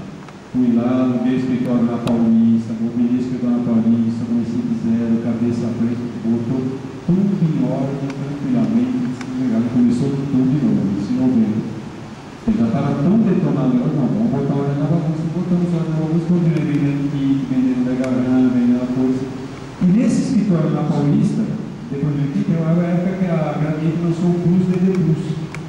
E aí eu recebi a visita do gerente da Gradiente, lá de responsável pela área da MX, que ele foi conversando comigo, assim, dando uma de João sem braço, né, falando, não, porque é interessante, você não tem interesse em fabricar um kit do 2.0 ou 2+, pro Plus DD Plus? Eu já dei uma olhada lá e meio complicado para fazer, não, porque depois eu fiquei sabendo por que ele foi especular isso daí. Porque o pessoal chegava na loja para comprar o Plus DD Plus e o vendedor falava que não dava para instalar o kit 2.0. Eles perguntavam se dava para instalar, o cara falava, olha, não sei, mas acho que não dá, porque é diferente agora. E saiu. Eles viram que a placa é diferente, que não dava para instalar. Eles estavam vendendo o Micro Plus DD Plus, porque não dava para dar o upgrade no kit 2.0, nem o meu, nem da PDX, nem de quem lá fosse. Não dava para atualizar o Micro. Então caiu a venda da coisa. Ele foi lá no escritório perguntar. Aí eu acabei desenvolvendo o kitzinho Pro Plus DD Plus, que é o quê? É o processador de vídeo, o relógio, o GAL, aí eu aprendi, né? O GAL aqui, bem invocado, por sinal, raspado, soldado como se fosse SMD, e embaixo da placa. O cara olha por cima, não existe nada. Ele vai desmontar, vai ter que desmontar tudo isso aqui dentro do micro, vai ter que desmontar o micro inteiro para saber. E vai chegar no GAL.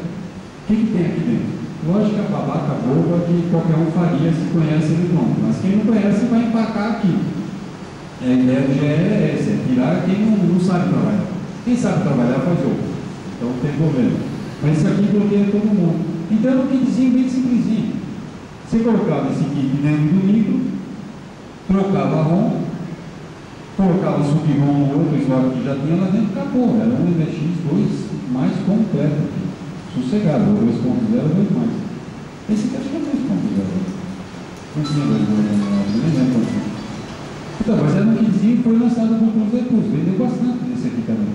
Eu fiz o cartucho 2 mais FM, que até vi um hoje aí que ele fazia de trazer um que eu fazia tempo que eu não via. Até comentei com ele que a etiquetinha que fica no cartucho 2 mais FM, eu fazia manualmente, transferindo letrinhas da letra 7, né, o alfac, para fazer o nome da entrada em out, vídeo, áudio, era feito manualmente, lá, tranquilamente, furando manualmente, porque não tinha, na época não tinha como fazer isso aí, a produção não era tão grande para mandar fazer uma ferramenta de corte para fazer uma coisa dessa, mas tinha etiquetinha de apresentação que já era profissional, não tinha romaria, era um produto finalizado, né? Então, esse cartucho 2 mais FM, ele foi vendido principalmente por hotbits, porque tem um problema de consumo no hotbit, no trabalho para instalação, etc. Se o hotbit engata do lado lá, é perfeito. Ele fica tranquilo ali, não fala mal de ninguém, funciona tranquilo. Dentro do hotbit você só tem que desligar um pino e até trocar os jumpzinhos ali, você consegue fazer funcionar. Na linha Plus DD Plus, eu fiz depois já tinha o cartucho interno, né? A parte interna. E tinha o cartão FM. Se você pegar o cartão FM, eu coloquei a sub-ROM junto com o FM aqui. Você engatava o cartucho no computador, ele virava 2.0 para FM. Você tirava o cartucho, ele voltava a ser 1.0. Eu troquei para o original dele, coloquei as duas versões, a 1.0 e a 2.0. Você colocava o cartucho com a sub-ROM, ele chaveava as EPROMs internas e virava 2.0. Você quer voltar ao original, tirava o cartuchinho, estava tudo original lá, como se tivesse feito nada. Então era um sistema que funcionava muito bem para os diretores. Mas, como estamos no Brasil, os carregadores de jogos que eram feitos pelos piratas, que eu mesmo ensinei no início lá, mas só que eles eram muito limitados na criatividade, os caras amarraram o carregador do jogo, que vai dar o reload lá para carregar, ele identificava se o micro era Hotbit Expert, para ver se arranca no slot 2 ou no slot 3, por uma letrinha na ROM. Então ele ia lá, se tem G aqui, por exemplo, é gradiente, então a RAM está no slot 2, chaveava para carregar o jogo no slot 2. O que acontecia nos meus micros, que não estava escrito gradiente lá? Então é Hotbit, legal, carregava no slot errado. O Plus, a RAM era em outro slot, perdeu mais ainda. Então, esses problemas de software bobo acabou virando o quê? Kit de regressão da PDX. Se falar em estupidez na face da Terra, é aqui. Ao invés de acertar um programinha babaca e distribuidor, não, vamos trocar o hardware. Falei, gente, é um programa que está errado. Mas não era mais uma alternativa de vender, né? Ganhar dinheiro em cima de trouxa. Chamar todo usuário de machine de trouxa, eu vou te cobrar para resolver um problema que não existe. O problema não existe, o problema é o software que está errado. Troque o carregador, foi o que foi feito no ESEC-ROM. O único inteligente que falou, não, vamos fazer um programa para resolver esse problema. Foi lá, fez o programa e resolveu o problema, que é melhor do que trocar hardware de todo mundo. Falei, é a solução, o problema está no software, vamos acertar no software, vamos alterar o hardware, senão não vai dar certo. E é onde apareceu a TDX ganha dinheiro mais um pouquinho nos últimos espíritos com kit de regressão, dava dó, cara. Então você falar pro cara, meu, você foi feito de trouxa, não seria? Chegava o cara para trocar, instalar o kit, eu falei, meu, isso aqui é enganado. Vou fazer o que mais? Fala, funcionou.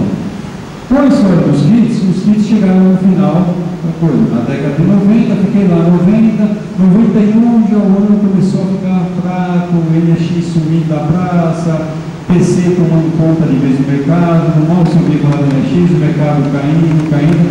Eu ainda resisti em 91, fiquei trabalhando, mas já não tinha mais um monte de funcionários trabalhando no final de 91. 92, aí parou de vez. Aí eu mandei o pessoal, dispensei todo mundo que estava trabalhando comigo, eu falei, não tinha mais condições de pagar, não tinha, o mercado não comportava. E voltei a eu fazer instalação, fazer umas coisas, e ainda com o escritório paulista. Mas em 92 a coisa já estava desandando também, já estava caminhando demais, eu já estava esgotado de tantos anos, foi de 86 praticamente até 92, foram 6 anos contínuos de trabalho, desenvolvimento, tanto que, para ter uma ideia, esse kit aqui, na época que estava vendendo, que era um aprimoramento da versão do kit do AC88, eu desci uma semana para Santos, na casa que meus pais tinham lá na praia, falei, não, eu vou pegar meu micro, vou descer, vou para a praia, vou fazer um kit diferente. E desci lá, da praia do lado, eu não fui na água uma vez. Eu fiquei uma semana trancado em casa desenvolvendo esse kit, terminando o layout e o hardware desse kit. Tem GAL, tem um monte de coisa, tudo diferente. Então eu dividiu para caramba para dar em peça. São 3 GALs e são 3 GALs aqui e um aqui em cima. Já pronto para relógio, tudo é o que tem mais compacto. É a mesma coisa que o outro, mais arrumadinho, mais bonitinho. E já com possibilidade de colocar FM, colocar um monte de coisa. Aí a instalação é muito mais simples. Usava alguns espaços, então uma evolução do kit. Vendeu pra caramba também isso aí, foi instalado, a instalação era mais rápida, mais simples, mais fácil, a montagem bem mais simples, então foi uma coisa que vendeu pra caramba. Mas foram as versões que eu conseguia fazer. Na época também, no escritório, foi feito a Mega Scans. Essa Mega Scans é 2001, não, 96, que é a evolução do protótipo que o Ricardo Suzuki trouxe as peças do Japão lá do pessoal de ar, e eu montei no IRAP a Mega Scans. Então os produtos que eu tinha era a Mega RAM, a interface drive, a Mega Scans, o cartucho FM, o cartucho FM estéreo, que é grande pra caramba. Tem esse cartucho que me acuso de copiar ainda do pessoal que fabrica não sei aonde aí, para ver que é o mesmo tamanho, a mesma tecnologia, a mesma coisa. Esse cartucho aqui, esse aqui foi de 93, que era um cartucho que era destinado a colocar essa versão da placa e outro que ele instalava aqui, em cima para complementar o cartucho 2+. Esse cartucho é FMSTEP, no meio do caminho foi desenvolvido essas plaquinhas de protótipo que nunca foram lançadas, que são sintetizadores, General MIDI, o chipset da Green, da Atmel, que eu tenho aqui a tempo. Esse aqui é um deles. Esse aqui é o que foi usado para testar no MX. Também esse aqui é o chipset da Honda, com qualidade absurda. Ficou na gaveta.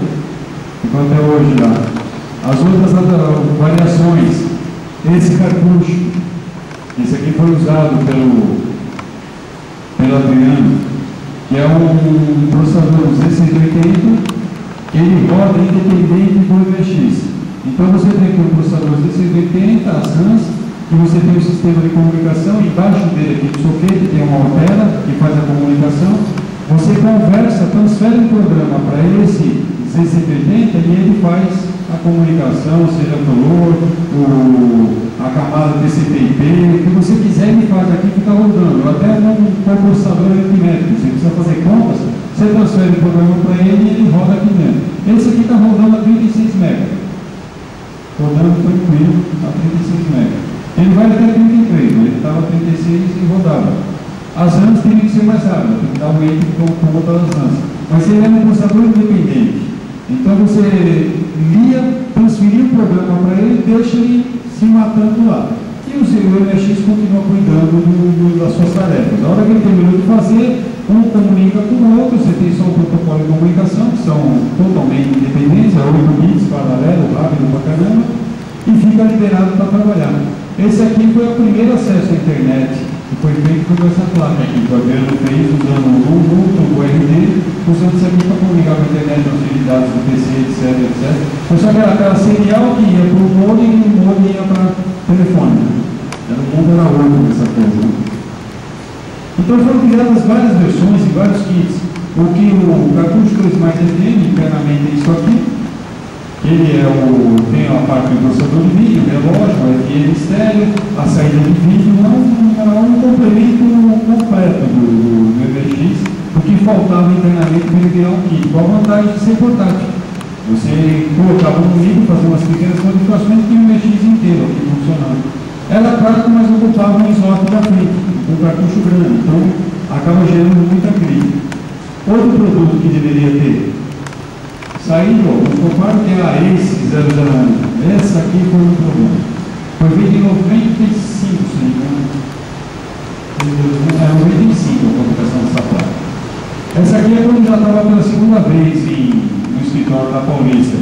Porque em 92, se vocês olharem a história do que eu trabalho, eu vou com o MX até 92. Em 92 é que nem Jesus Cristo, né? O cara desapareceu e voltou depois, não sei quanto tempo. Eu sumi da face da Terra em dezembro de 92 desapareci da face da Terra. Só voltei em maio de 94. Eu fiquei 1 ano e 4 meses passeando. Eu resolvi me dar férias. Eu falei, não, já estava trabalhando demais, já cansei demais, já ganhei demais, já fiz demais, a coisa estava decaindo. Eu falei, não aguento mais. Eu falei, fiquei 6, 7 anos trabalhando, eu falei, não, agora eu vou me dar férias. Eu cheguei em dezembro de 2002,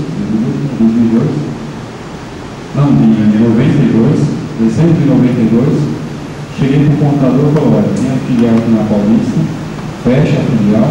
Quanto vai sair? Vai sair tanto. Os móveis do escritório pagaram, o móvel de primeira. Ele ficou.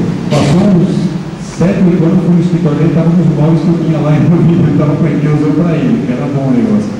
Então, fecha a filial na Paulista, que a Paulista era a filial, e tinha a matriz lá onde era o quartinho da casa dos meus pais, era a matriz lá, a CBS eletrônica era lá.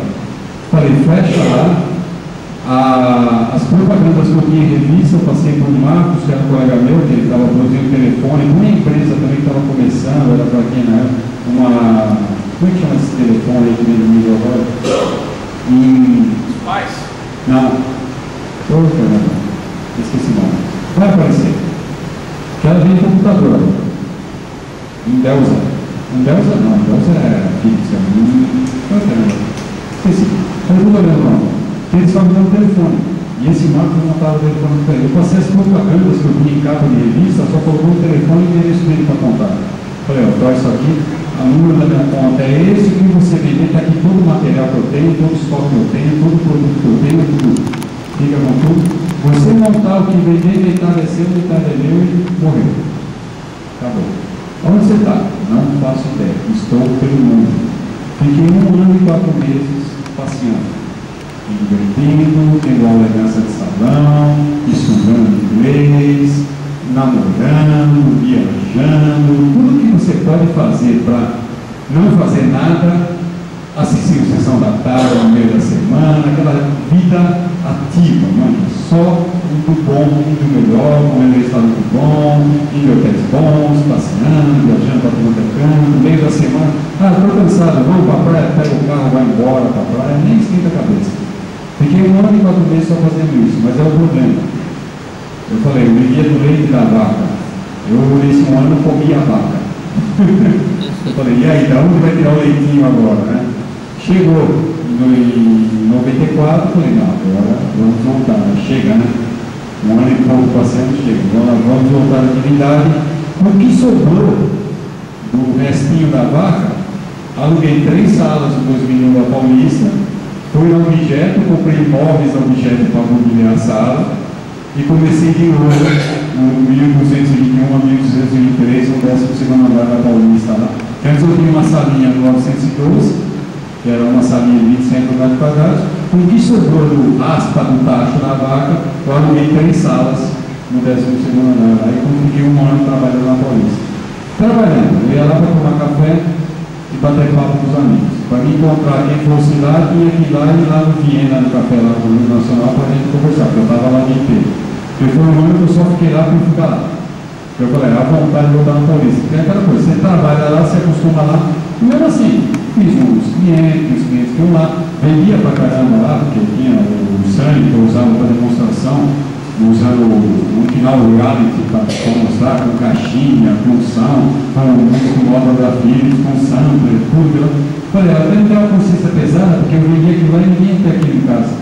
Porque eu precisava do disco móvel, com 256 caminhão, porque eu já tinha colocado na época lá, tudo isso aí já tinha. E mostrava os vídeos, com digitalizador, mostrava tudo que tinha de bom. Você viu sozinho lá no escritório Paulista, trabalhando e atendendo um cliente do outro. Era uma coisa minha. Mas foi gostoso. Foi bom porque eu tive contato com um monte de gente, fiz contato com ele, tenho contato até hoje com esse pessoal. A mãe do Werner, cadê o Werner? A mãe do Werner foi lá no escritório da Paulista uma vez. Eu conheci o Werner, eles esperavam que ele fosse um alemão. O cara chama Werner Augusto Roderkai. Eu falei, eu esperava um alemão, um único, né? Me aparece um descendente japonês. Falei, mas aparece a mãe dele lá, também não tem nada a ver nem com o alemão, nem com o daí. Da onde ele vai? Não, o pai dele é japonês. Pelo amor de Deus, só o Caio. É só o Caio, o resto não tem nada a ver. Então era aquela criança também, moleque, e a mãe fazia contato.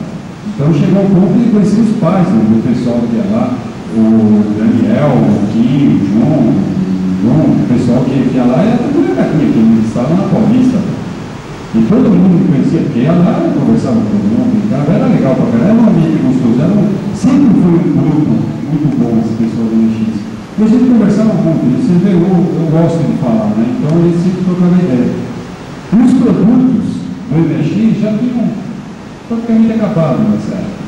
Então eu falei, quando eu fiz em 95, fiz o ACE aqui, que foi um projeto feito lá na Paulista, foi o ACE, foi a Mega Cousin, foi o que eu fiz lá na época. Desenvolvi na coisa. Esse aqui era para ser bom, mas quando eu terminei, eu em 94 eu entrei na Paulista, em 95 eu fechei de novo o escritório. Eu resolvi parar. E aí eu resolvi sair de São Paulo. Eu falei, eu cansei de São Paulo. Eu fiquei um ano lá no escritório na Paulista, eu ficava andando, pegando ônibus, todo dia com as mesmas pessoas, e você não cumprimentava as pessoas sem falar bom dia, não conhecia ninguém. Eu comecei a namorar uma garota e fui para uma cidade interior, que é onde eu estou morando agora, 19 anos. Essa história é legal também. Eu conheci em maio de 95, em dezembro de 95 casei, em 96 eu mudei para casa e fiquei lá até hoje. Então, coisa de 6, 7 meses que eu mudei a vida radicalmente. Eu abandonei São Paulo, desisti de São Paulo, dei as costas para embora. E fui mesmo, com a intenção de não voltar, porque eu falei, você vive em uma cidade, tudo bem, ganhava dinheiro a roda, tinha uma vida ótima, maravilhosa, gostava do que eu fazia, eu vivia no dia. Eu falei, eu cansei falei, aonde isso vai me levar? A lugar bom. Estava me levando a um lugar bom. Eu falei, não, o que eu quero para mim? Não é isso aqui que eu quero. É dinheiro é bom, gostoso, mas pô, depois que você andou tudo que você tem para olhar em São Paulo, você já andou em tudo quanto é coisa que você tem para conhecer São Paulo, tudo é restaurante, tudo é cinema, já passou por. E aí, minha vida inteira vai ser isso? Eu vou ficar repetindo os cinemas, repetindo as coisas, repetindo a vida? Eu falei, não. Aí eu falei, conheci essa garota, eu falei, não, agora eu vou casar, ter filhos e sossegar o baixo. Aí eu vim para uma cidadezinha que ela mora aqui, uma cidade gigante. Essa área são 2.000 habitantes, gigantes, né? Tem o céu com 8 quarteirões de 100 por 100 metros cada quarteirão. E é só isso. E cada quarteirão não tem se quer abarrotar com casa, não. Cada quarteirão tem umas 6, 7 casas, é muito assim. Agora que tem mais gente, tem umas 10, 12, cada quarteirão no máximo. Então é uma cidade extremamente pequena. Mas é uma cidade que eu, quando cheguei lá, todo mundo se cumprimentavam, todo mundo conversava com o outro, todo mundo trocava ideia. Eu conversei com um gente que nunca vi na vida, fiquei horas conversando, conheci gente. No meu casamento foi a cidade inteira convidada. 1.200 pessoas foram no casamento. Foi um evento da Camargo, está 2.000 habitantes, tem um casamento com 1.200 pessoas, é toda a cidade estava lá. Porque a família dela tradicional da cidade ajudou a fundar a cidade, a criar a cidade. Então eles têm a história deles aí. Eu de ganhado entrei nessa história e adorei isso daí, isso aí fazia falta. Então acabei mudando passagens e trabalhando lá. Lá em Salmo eu desenvolvi algumas coisas de MX, mas basicamente foi o quê? Cansei de produzir kitzinhos. Não aguento mais produzir kit, instalar kit, mobilitar, dá muito trabalho isso daí. Porém saiu a Expert 3, a Expert 2, primeiro. CO2+, na verdade. CO2++? Não, o CO2++ esse é um projeto, que nunca saiu. Não, o CO2 Plus, o turbo. Aquela placa. Que é a plaquinha que nem sei se eu trouxe para cá. Vem para cá? Acho que não veio, né? A caixa com Expert. Então, é a placa que é o que eu falei, cansei de instalar kits e ficar revendendo livros. Então, vamos pegar, fazer uma placa total, completa. Já adicionei um turbo, que é o bloco. Se eu adicionar alguma coisa, fazer uma placa igual que eu já fazia, qual a vantagem? Ficar 6,5 luz. Instalei a letra com possibilidade de módulo de memória de 30 vias, que você encontrar de 1 mega por aí, que arranca a minha cara. Coloquei o turbo com aumentador estado, relógio, FM estéreo, tudo que tinha de bom no MX, e deixei os conectores lá para expansões. Não, os slots internos, que é outra inovação, você tem um slot, em vez de carro, tem os dois slots de fora, porque do slot até pode ser colocar interface drive, interface IDE, deixar o micro completo, mas ainda utilizando o que você tem de acessório. E a ideia original dela era o quê? Era a pessoa comprar a placa, retirar os componentes que ele tem do Expert e só colocar o que fosse o novo, para economizar, né? Porque senão a coisa sai cara. Só que acho que nunca foi feito isso daí, porque todo mundo queria a placa inteira nova e era mais barato do que ficar retirando o componente. Não estava soquetado, beleza. Mas quando vinha a placa Expert soldada, era inviável fazer negócio. Então, acabei montando a placa Expert 3. Teve uns detalhes que apareceram depois do tempo, foi corrigindo, Expert 2, Expert 3, versão A, versão B, eu sei que praticamente são pequenas mudanças internas. Mas é um conjunto que funciona bem. Quebra um galho bom pra caramba para quem quer ter o micro completo. E é uma coisa que eu vou deixar estar na rota. Ah, me pediram, vamos fazer uma rota 23. Vamos fazer uma rota 23. A rota 23 é viável também, mas existe mercado para se fazer, investir uma coisa dessa? Eu falei, hoje eu faço tudo estritamente por hobby. Tanto que eu falei, eu fiz um lote de placas, estão lá, eu estou com uma caixa, uma caixa de placas montadas, passeando no domingo. Tem 7 placas aqui montadinhas. Olha que bonitinho. É bonitinho essa placa. Ou seja, é um MX novo, zerinho. Aqui não tem um componente reutilizado em nada. É tudo novo. Então, é um computador novo? É um computador novo. Aí compara, não, mas isso é caro. Eu falei, filho, você está comparando com o quê? Um Expert que foi fabricado na década de 80, que já está rodando há 1000 anos por aí, tem os mesmos componentes, só que é uma placa antiga, velho, ou um material que é comprado, um novo, zeradinho, punitivo, que está pegando na loja, vai ter vivo por mais 10, 15, 20 anos. Esse é o problema. Então, quando eu estava comentando com eles, eu coloquei o preço nessa placa, o que eu fiz? Fiz a lista de componentes. Até coloquei a lista para quem quiser ter acesso à internet. Os componentes estão aqui, o preço está aqui, quantos componentes que usa. Vocês podem fazer o cálculo lá, ver quanto sai o custo da placa e por quanto foi vendido. É um hobby, isso aqui não é mais comércio. Eu faço para quem queira ainda ter uma MX diferente. Porque se eu for tentar viver disso, é impossível, gente. É impossível. A não ser que eu saia vendendo tudo ela. Aí tem para ganhar dinheiro. Fazer tudo isso dá dinheiro. E para ter uma ideia de neurose da coisa, por exemplo, eu estou com 7 placas aqui prontas, o pessoal já comprou, eu já montei, já testei, todas estão funcionando bonitinho, e eu estou passeando com elas por aí, que ninguém comprou ainda. Você vê que o mercado é outro hoje em dia. Não existe aquela imediatez da coisa. Não, a coisa é mais light, mais tranquila, mais sossegada. Então dá para fazer uma coisa mais como hobby e não mais como comércio. Então se eu falar, vou lançar um produto para ganhar dinheiro, é relativo. Você vai ganhar alguma coisa que, se você levar a sério e fizer contas, você está pagando para fazer aquilo. Que é o que acontece aqui. Você leva a sério e faz as contas, eu paguei para ter isso aqui. Pelo tempo que ela está comigo aqui, eu já gastei muito tempo. Porque o tempo de comprar, o tempo de vender, o mercado hoje é outro. Não tem aquela mesma ideia. Então o cara que coloca lá, você é ganancioso, está cobrando caro para cá. Não estou cobrando caro. E nós estamos em 2014? 2014, olha a preocupação do tempo, né? Vou pôr no relógio, eu sou amarrado no tempo. Nós estamos em 2014. Fabricadas o quê? 30 placas Expert 3. Nós estamos no mês 9. Gente, isso é comércio? Isso é comércio. Não pode falar que isso aqui está cobrando, está fazendo. Não existe isso aqui. Isso aqui é uma brincadeira. Isso aqui eu faço para passar o tempo. Quando eu montava 3 kits por dia e recebia $600 de cada kit, eu entendia isso como comércio. E outra, eu usava cada centavo que recebia, eu andava com o meu corcelzinho azul, com efeito asa, ganhei os pedaços, eu andei com ele até o dia que um ônibus passou por cima dele e destruiu.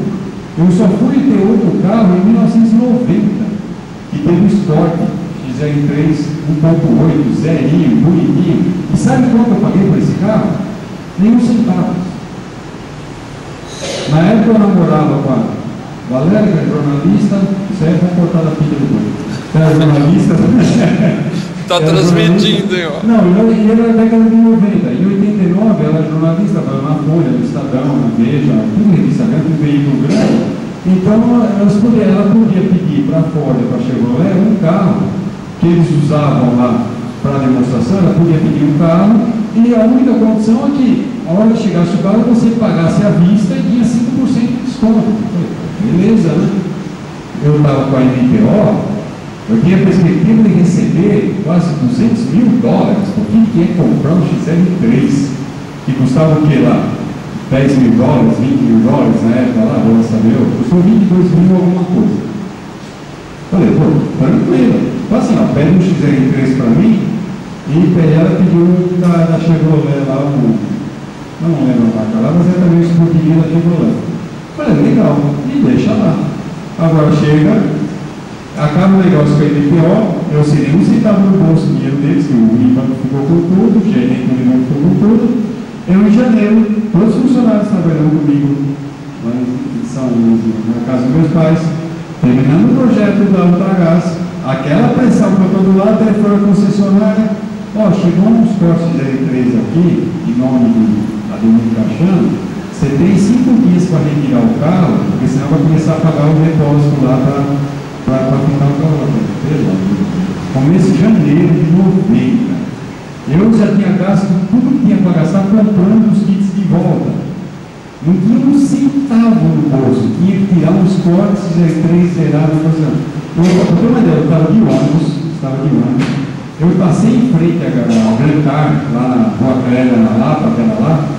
Olhei assim, tinha uns cortes na vitrine, girando assim, naquela plataforma giratória. Falei, nossa, bonito, esse lá, perguntei para ele, ó, vim aqui procurar umas fotos de 3, falaram um pouquinho mesmo para ele. O cara foi lá no store, entrou lá, olhou, cara, não acho seu carro. Foi lá e parou também. Foi lá na plataforma giratória, aquele XR3 vermelho, aqueles primeiros com spoiler na frente, spoiler lá atrás, todo bonitinho, para vender no chamariz, parecia carro importado, estava na vitrine, girando, cara. Falei, pelo amor de Deus. Como é que eu vou sem um centavo no bolso? Eu fui de ônibus para o carro. Eu não tinha carro para dar minha carro. Eu telefonei para um colega lá que vai fazer esses projetos de automação, que é a coisa que eu mostrei aqui, que são os NX de automação industrial. Tá, né? Perguntei para ele, cara, você tirar um carro lá, uns Corsa R3, que eu tenho que tirar rápido, senão eu vou ter que pagar depósito. Eu falaram, como custa? Custava 25.500 alguma coisa, o total para tirar o carro lá. Eu só tinha os 500. 500 eu tinha, 25.000 total. Ele falou, espera um pouquinho, ele telefonou com o colega dele, que tinha injetor de plástico, que o dinheiro que ele ia pegar no overnight, ele me deu para tirar o carro na concessionária. Ou seja, o dinheiro que ele não ia nem sentir falta, porque ele ia receber isso aí no overnight. Ele me deu, fui lá, ele me deu o carro, belezinha. Eu falei, como você paga isso aí? Não, agora eu vendendo aqui, eu tenho tempo para pagar. Entra como e cadê dinheiro? Sumiu, parou o mercado. Brasil parou o mercado. Eu falei, cara, eu até quero te pagar. Se você tiver uma solução, como eu vou fazer isso, eu até pago, eu adoraria pagar o carro, porque o volume que eu tenho dinheiro daria para pagar, mas eu falei, acabou, o mercado parou tudo. Eu fui escritório na Paulista, tudo parado, o mercado parado, não vai não. Falou, não, tudo bem, você vai pagar os projetos, nessa daí, ficou por isso mesmo. Eu fiz os projetinhos para ele saiu vendendo coisa lá, falou, eu não paguei esse carro, eu nunca paguei a ficha dele. Liguei no carro, eu pegava a estrada aqui, que foi a primeira vez que eu vim do interior de São Paulo também, que eu falei que o paulistano não sabe que existe o oeste do estado. A gente vive lá e não tem noção, pelo menos eu não tinha noção que o estado era tão grande. Um cliente meu de Marília me telefonou e falou, pô, velho, eu tinha que entregar o livro, né? Ele estava no livro e tinha que ser pegar o livro para ele. Tá legal, estou levando aí. Eu peguei o carro que eu tinha acabado de comprar para pegar Castelo Branco, como é que não dava o carro, né? Estava amaciando o motor. Peguei o XR3 e fui ver onde ele chegar, não passa de 190, cara. É um desespero. A porcaria, não passa. Tem esse Zetão da Castelo aí, na época lá no rolê, falei, é uma porcaria de carro que não anda, tanta moral, tanta coisa, esportivo e não anda nada. Mas foi a primeira vez que eu vim aqui para Marília. Cheguei em Marília, falei, nossa, não tinha, eu nunca tinha ido para uma cidade interior. Nossa, coisa pequenininha. Achei Marília pequenininha. E estou morando numa cidade que é uns 10 quarteirões de Marília. Pagou a língua. É um bairro, nem bairro. Tem mais gente no andar, lá no 12º andar da Paulista, tem mais gente que tem na cidade. É um absurdo. O prédio lá no trabalho tem muito mais gente que a cidade. Só para a vida lá, vira-volta legal. E eu falei, eu gosto de trabalhar no interior, faço os projetos com mais tranquilidade, fiz esses absurdos que nem o MXLCD, aprendi muito com o eletrônico. Eu falei, tem um pessoal aí que eles estão mexendo com o eletrônico, eu falei, o que está faltando no Brasil é isso agora, a gente querer fuçar, aprender a raiz do negócio. Porque quem está entrando agora está pegando um barco andando, é muita tecnologia em pouquíssimo tempo para ser assimilado, não dá tempo. Então o ideal agora é encontrar gente que fuce de novo. Eu falei, eu sou do tempo do bit lascado. Você tinha aquela lascada grande, vocês viram, era escrito a mão o negócio, você não tinha ferramenta para trabalhar, você não tinha PC para fazer desenho de quadro. Quando eu consegui montar meu XT com 12 MB de RAM, logo um turbo, ele chegava a 8 MB. Quando eu consegui ter um micro desse, eu ligava numa TV de 20 polegadas, modificada para RGB, como monitor. Era isso minha televisão. Ou seja, essa história de colocar RGB em televisão, tremenda novidade. Pô, eu fazia isso aí para XT. O meu monitor, o PKzinho, eu peguei uma televisão da Philips, troquei o tubo dela, coloquei tubo verde, só para ficar no monitor do fósforo verde. E coloquei uma quebrinha binária para criar um reflexo. Eu tenho ela até hoje lá. Era o meu monitor de trabalho para trabalhar com os PKzinhos. Era uma vida muito mais legal, só que se sofria muito mais. E tem que correr, trabalhar 10 vezes mais para conseguir as informações. Hoje em dia, está aí para quem quiser. Quem souber usar, vai se divertir. Mas infelizmente você vê que tem um monte de gente que não está aproveitando o que eles têm, a vaca, o leite, o café, o pão, o queijo, está tudo na mão. E você vê que ninguém está fazendo nada com isso. Não. Pouquíssimos estão tentando desenvolver. É isso aí, gente. Que cheia de história, né? Se tiver alguma pergunta, alguma dúvida para tirar, aproveitem e caso contrário, encerrar. Tá bom, né? Beleza.